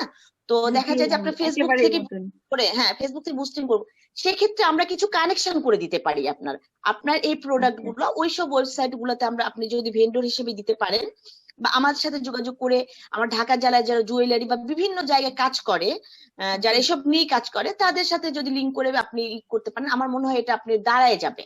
আপনি একা তো বুঝতে পারছেন না আসলে আপনি কিভাবে জি করবেন। জি ম্যাম। সবচেয়ে বড় সাপোর্ট হচ্ছে আপনার কানেকশনটা করা, যে আমি যে এরকম একটা উদ্যোগ নিয়েছি এটা সবাইকে জানানো। তো সেক্ষেত্রে আপনার ছবির কোয়ালিটিটা আরো ভালো হতে হবে। শুরুতে আপনি কিছু প্রফেশনাল ফটোগ্রাফার, কিছু ভিডিও ক্লিপস, বা যে আপনি বললেন যে কারখানাতে যে আপনি ভিডিও করেন, হ্যাঁ, ওই ভিডিও কোয়ালিটিটা আরেকটু ভালো করেন। সুন্দর কিছু কন্টেন্ট আপনি ইউজ করেন আপনার এটা প্রচারের জন্য, বিভিন্ন পেজে শেয়ার করেন, বা আমাকেই দিলেন। আমাদের যে এন্টারপ্রেনার বাংলাদেশ আছে, উদ্যোক্তাদের কিন্তু অনেক গ্রুপ আছে, হ্যাঁ, তো ওই গ্রুপ জি ম্যাম। গুলাতেও আপনি শেয়ার করতে পারেন। দেখবেন মানে 5 জন 10 জন এভাবে আপনি একদিন 100 জন, একজন 1000, এভাবে আপনার কিন্তু আপনার ব্র্যান্ডটা কিন্তু ছড়ায় যাবে, আপনার উদ্যোগটা কিন্তু সবাই জেনে যাবে। সেক্ষেত্রে অবশ্যই আপনার কন্টেন্ট, একটা স্পিচ, সুন্দর স্পিচ, আপনি কেন করছেন, এটার উদ্দেশ্য কি, আপনি নিজে একটা ব্র্যান্ডটা চালু করতে চাচ্ছেন, এইভাবে আপনি লিখেন, হ্যাঁ, খুব ভালো হয়। আপনি আপনাদের নরসিংদী জেলায় তো অনেক পেজ আছে, তো ওইরকম ভাবে ওনাকে বলেন, প্রশিক্ষণ সমন্বয়কে বলেন যে আমার ঢাকা জেলা কোঅর্ডিনেটর আছে, তাদেরও কিছু পেজ আছে, এই পেজ গুলোতে আপনি আগে জানান, আপনাকে জানাইতে হবে যে আমি একটা উদ্যোগ নিয়েছি, আপনারা দেখেন। তো এইভাবে সবার কাছে আপনাকে পৌঁছায় দিতে হবে আপনার উদ্যোগটা, হ্যাঁ, তারপর দেখবেন অটোমেটিক মানুষের চাহিদা বেড়ে জি যাচ্ছে। ম্যাম, আলহামদুলিল্লাহ এ পর্যন্ত দেখা যায় যেমন উই গ্রুপটাতে আমি পোস্ট করছি, ওখান থেকে অলরেডি মানে আমি অনেকগুলো অর্ডার পাইছি, ডেলিভারিও দিছি, কিন্তু আমি খুব সীমিত লাভে ডেলিভারি দিচ্ছি, যেখানে আমার কোনো মানে প্রফিটই থাকতেছে না। কারণ আমি চাচ্ছিলাম আগে ভরসার জায়গাটা তৈরি হোক, মানুষ দেখুক যে না আমি আসলে ভালো প্রোডাক্ট দিচ্ছি। অনেকের দাম শুনেও প্রথমত নিতে চায় না, তো যখন দেখবে যে না কম প্রাইসে নিয়েও ভালো প্রোডাক্ট পাচ্ছে, নেক্সট টাইম আবার হয়তো নিবে। এভাবে আসলে আমি করতেছি, জানি না আসলে হ্যাঁ, কতটুকু ইনশাআল্লাহ পারবো। ইনশাআল্লাহ আপনি যোগাযোগ করেন। আর কোয়ালিটি অবশ্যই এনশিওর করতে হবে, যে আমার যেহেতু আপনি জি নতুন, আপনার কোয়ালিটি এনশিওর করেই আপনার মাঠে নামতে হবে সবার সাথে, কারণ খুবই চ্যালেঞ্জের যুগ এখন, মানে এইসব কাজ অনেকেই করছেন। সো আপনিও ওইভাবে আস্তে আস্তেই দাঁড়ায় যাবেন। আর আপনি অবশ্যই আমার সাথে যোগাযোগ করবেন, ওই যে মাধ্যমে, প্রশিক্ষণ সামনের মাধ্যমে যোগাযোগ করবেন, আমি আপনাকে কিছু প্ল্যাটফর্ম দিয়ে ম্যাম, দেবো। আপনাকে আমি ফেসবুকে রিকোয়েস্ট পাঠাইছি, অ্যাকসেপ্ট আচ্ছা, করবেন আর ঠিক আছে, মেসেজও করবো ma'am. Okay okay, thank you. আচ্ছা, আসসালামু আলাইকুম। ভালো থাকবেন। আচ্ছা, ঠিক আছে।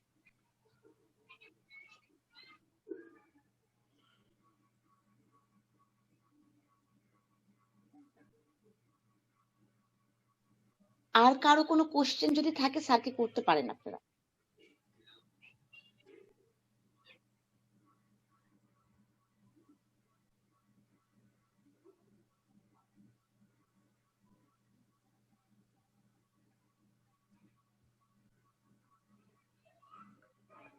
আমাদের আর কোনো প্রশ্ন যদি না থাকে তাহলে ঠিক আছে, তাহলে তো আমরা শেষ করবোই, কিন্তু প্রশ্ন থাকলে আমরা আলোচনা করি। আর আজকের ক্লাসের বাইরেও আর যদি অন্য কোনো বিষয় নিয়ে, আমাদের ক্লাসের অন্য ক্লাস নিয়ে যদি কোনো প্রশ্ন থাকে, এর আগে আমি যে ক্লাসগুলো নিয়েছি সেটা নিয়েও কথা বলতে পারেন যদি কোনো মনে হয়।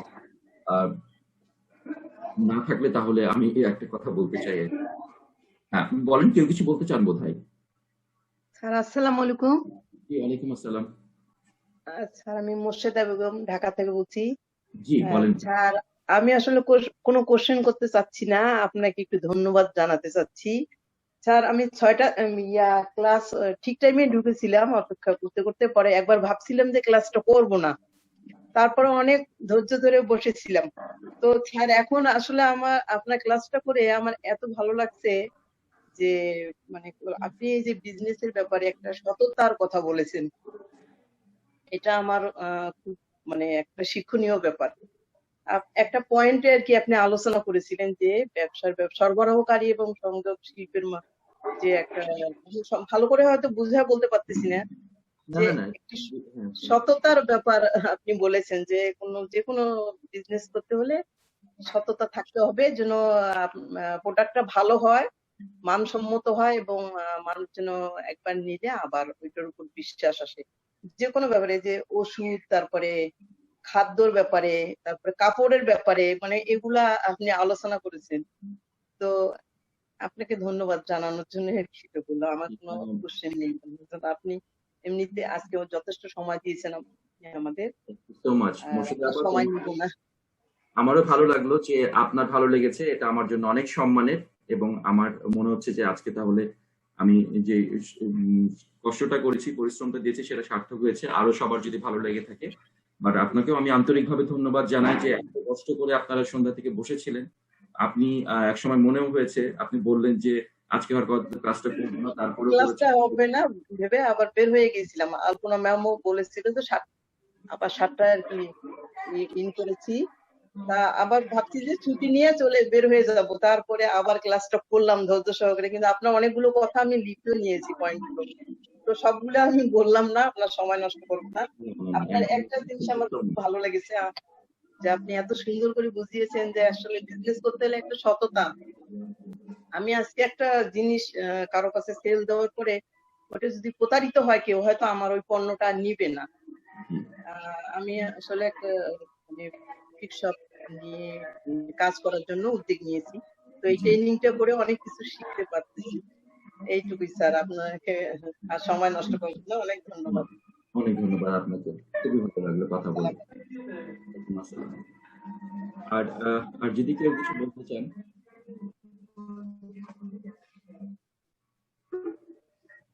আমি তৌহিদ ভাই কিছু বলবেন নাকি? আর কারো কোনো প্রশ্ন আছে? না, আমি কি বলবো, আমি তো আজকে খুব একটু টেনশনের মধ্যেই ছিলাম। তো আপনি হয়তো জানেন না আর কি, আমি একটু হসপিটালে ছিলাম, অফিস থেকে বের হয়ে একটু আমার ওয়াইফকে নিয়ে একটু হসপিটালে যেতে হয়েছে। তো এই জন্য আমি হয়তো ওই প্রথম দিকে জয়েন করতে পারিনি। এখন একটু বাসায় আসলাম, তো এখন তারপর জয়েন করেছি। আচ্ছা, আসসালামু আলাইকুম স্যার, আমি M A Mukit Sikdar sir. জি, ওয়ালাইকুম আসসালাম। জি, ভালো আছেন? আছি আলহামদুলিল্লাহ। আপনি ভালো আছেন? জি আলহামদুলিল্লাহ স্যার। স্যার আমি স্যার লেখাপড়া করছি, সিভিল ইঞ্জিনিয়ারিং বিএসসি কমপ্লিট করছি স্যার। আর আমার স্যার মানে সবসময় ছোট থেকে পেশন ছিল মানে এগ্রিকালচার সাইড। আচ্ছা। এখন স্যার মানে ইনশাআল্লাহ টার্গেট স্যার অর্গানিক ফার্ম নিয়ে কাজ করা। অর্গানিক ফার্ম, ভেরি গুড, খুবই ভালো। জি। এখন স্যার মানে আপনাদের মতো ট্রেনার যারা, ওনারা সবাই বলে ভালো, মানে ফ্যামিলি থেকে এটা একটা সাপোর্টটা কম পাওয়া যায় আর কি। এজন্য স্যার মানে মাঝে মাঝে হতাশ হয়ে যায়, এখন কি করি স্যার, এটা নিয়ে মানে দুটো নেই আছে আর কি। আমি বলতে চাই, ফ্যামিলি থেকে সাপোর্ট কেমন কম, মানে বাসা থেকে কেউ রাজি হয় না যে এইসব করে কি করবি, অন্য কিছু কর? জি জি জি স্যার, একদম এক্স্যাক্টলি এমন। আচ্ছা আচ্ছা, ঠিক আছে। সেক্ষেত্রে হবে কি, ওনাদের সাথে যেমন আমি আসলে আপনি খুব পরিষ্কার জানি না যে ফ্যামিলি আপনার হয়তো কে আছে, স্বাভাবিকভাবে হয়তো বাবা মা আছেন, ভাই বোন আছেন। তো নর্মালি যেটা হয় কি, যে ওনাদের পরামর্শটা নিতে হবে। আমার ধারণা ওনারা যে জায়গা থেকে এটা বলেন, সেই ব্যাপারটাতে নিশ্চয়ই কোনো সন্দেহ নেই যে ওনারা সবাই আপনার ভালো চান নিঃস্বার্থভাবে, এবং ওনারা এটা করতে নিষেধ করছে এই ভেবে যে হয়তো আমাদের মুকিত এটা করে কি হবে, ওর ভবিষ্যৎটা হয়তো আরো ঝামেলায় পূর্ণ হয় কিনা, বরং এই টেস্ট অ্যান্ড ট্রায়ালে যাওয়ার দরকার নেই, এটা নিয়ে এক্সপেরিমেন্ট করার দরকার নেই, ও সাবধানে থাকুক, ভালো থাকুক, যেমন আছে সেভাবে চলুক, একটা চাকরি বাকরি করুক, অথবা এমন কিছু ব্যবসা করুক যেটা ইতিমধ্যে প্রতিষ্ঠিত একটা ব্যবসা, ভালো মতো থাকুক, তাই তো? তো আপনি ওনাদের সাথে কমিউনিকেট করেন, এই ব্যাপারটা কনফার্ম করে ওনাদেরকে পরিষ্কার করে আসলে এটা বলতে হবে যে ওনারা যেটা বলতে চাচ্ছে এটা আপনি পরিষ্কার বুঝতে পারছেন, এবং আপনি এটা মাথায় নিয়েই এই সিদ্ধান্ত নিয়েছেন, কারণ আপনি জানেন যে এটা করলে কি ধরনের ব্যবসায়িক সফলতা আসতে পারে। এরকম কিছু তথ্য উপাত্ত ওনাদের সামনে দিতে হবে এবং এটা আলোচনা করতে হবে খুব ফর্মাল ওয়েতে। জ্যাক মাকে তো আপনারা সবাই চিনেন, আমি এর আগেও এই বিষয়টা মনে হয় আলোচনা করেছি, ঠিক এই ফোরামেই না, হয়তো মানে অন্য কোনো ক্লাসে মানে আলোচনা করেছিলাম যে জ্যাকমা আমাকে এখানেই মনে হয় একজন উত্তর দিয়েছিলেন যে জ্যাকমাকে আমাদের আলিবাবার কথা আমরা জানি যে সবচেয়ে বড় ই কমার্স সাইট, সেটার প্রতিষ্ঠাতা চাইনিজ ভদ্রলোক। তো ওনার একটা কথা আছে, উনি বলেছিলেন যে নর্মালি আমরা যখন সাকসেস পাই তখন আমরা সাকসেসটা ফ্যামিলি মেম্বারের সাথে সেলিব্রেট করি, বা তার আগ পর্যন্ত ফ্যামিলি মেম্বারদের কাছ থেকে এই সাপোর্টটা পায় না, তার বাইরে সবাই এটা করে। এবং তার কারণ হচ্ছে, এটা উত্তর উনিও দিয়েছিলেন, রিসার্চ ফার্মও বলেছে, কারণ ফ্যামিলি মেম্বারদের সাথে যখন আমরা আলোচনা করি সেটা অত্যন্ত ইনফর্মাল ওয়েতে আলোচনা করি, মানে অন্যান্য সময় আমরা যেরকম করে গল্প করি। সো মুকিত ভাই, আমার মনে হয় আপনি আপনার ফ্যামিলি মেম্বার সবার সাথে আগামী শুক্রবারে আফটার লাঞ্চ অথবা বিকেল বেলায় আপনি নিজে একটা চায়ের ব্যবস্থা করবেন, আড্ডার ব্যবস্থা করবেন, সবাইকে ডাকবেন যে আমি একটা কথা বলতে চাই, এবং যতটা সম্ভব একটা মানে গুরুত্বপূর্ণ আলোচনার বিষয় এরকম করে আপনি এই জিনিসটা সবার সাথে আলোচনা করবেন। দেখবেন সবার কাছে সুচিন্তিত মতামত আপনি পাবেন, এবং আপনি যে অ্যাগ্রো বিজনেসটা করতে চাচ্ছেন নিশ্চয়ই নির্দিষ্ট পরিমাণ তথ্য এবং উপাত্ত আপনার কাছে আছে, সেগুলোর জন্য তো আপনি উৎসাহিত হয়েছেন, ভালো কিছু হবে এই আশা করে। সেই তথ্য উপাত্তগুলো লিখিতভাবে পরিষ্কার করে আপনি আপনার প্যারেন্টস, বাবা মা, ভাই বোন যারা আছে, অথবা বলেন, আলোচনা করেন যে আমি জানি এই জিনিসগুলো এরকম, এটা করলে এরকম লাভ হতে পারে, এই কয়েক বছরে আমি এরকম জায়গায় যেতে পারি, আপনাদের মতামত কি, আপনারা কি মনে করেন? তো নিশ্চয়ই ওনারা আপনার ভালো চান বলে ওনাদের কাছে এই তথ্যগুলো হয়তো নেই, সেটার কারণে ওনারা আপনাকে হয়তো এটা বলছে না। তো আপনারা এটা আলোচনা করলে পাবেন। আর আমি আরেকটা জিনিস বলবো যে আমি যখন দেরি করে আসলাম তখন একজন বলছিলেন যে, আমি দুঃখ প্রকাশ করছিলাম, আপনাদের মধ্যে একজন বলছিলেন যে আমরা যেহেতু উদ্যোক্তা আমরা এত সহজে হাল ছেড়ে দিই না। তা আমিও বলবো যে এত সহজে হাল ছাড়লে তো হবে না, এটা তো কেবল শুরু, এখনই আশাহত হলে হবে না। তো একটা জায়গা থেকে প্রবলেম আসবে, আরো 100টা জায়গা থেকে মানে এটা সলিউশন আসবে, দরজা খুলে যাবে। যতক্ষণ পর্যন্ত আপনি নিজের উপর বিশ্বাস রাখবেন, আল্লাহর উপর বিশ্বাস রাখবেন, মানে সৃষ্টিকর্তার উপর বিশ্বাস রাখবেন। আমি সকল ধর্মের উপর শ্রদ্ধা রেখেই বলছি যে আপনাকে নিজের উপরে আস্থা রাখতে হবে এবং সর্বশক্তিমানের উপরে আস্থা রাখতে হবে। এটা কোনো বিষয়ই না, আপনি নিশ্চয়ই ভালো করতে পারবেন, বা আমাকে রাজি করানো এটা কোনো ঘটনা নেই। বাট এটা নিশ্চিত করতে হবে যে ওনারা আপনার সমস্যাটা বুঝতে পারছেন এবং আপনি যেটা করতে চাচ্ছেন সেটা বুঝতে পারছেন, এবং আপনিও নিশ্চয়ই এই বিষয়ে সন্দেহ রাখেন না যে ওনারা আপনার ভালো চান, তাই না? তো ওনাদের সাথে আসলে একটু পরিষ্কারভাবে আলোচনা করতে হবে এবং ইনফরমেশন গুলো দিতে হবে যে কিসের ভিত্তিতে আপনি এই সিদ্ধান্ত নিয়েছেন যে আপনি অ্যাগ্রো বেসড বিজনেসে যেতে চান। Thank you. ঠিক আছে, আর যদি আর কারো কোনো প্রশ্ন থেকে থাকে সেটা আলোচনা করি। আর আমি একটা ছোট্ট আমার বিষয়ে একটু কথা বলতে চাই যে আজকে আসলে আমার ক্লাসে আসতে বেশ খানিকটা দেরি হয়েছে। ক্লাস শুরু হওয়ার কথা ছিল 6টায়, আমি 1 ঘন্টারও বেশি সময় পরে জয়েন করেছি। তো এই সময়টাতে আজিজ ভাই, আলপনা বিখ্যাপা, তৌহিদ ভাই কোঅর্ডিনেটর এবং যারা আছেন তারা সবাই ধৈর্য সহকারে অপেক্ষা করেছেন, এবং আমি সত্যিকার অর্থে খুবই বিব্রত বোধ করছিলাম, খুবই লজ্জা পাচ্ছিলাম যে আজকের এরকম পরিস্থিতির জন্য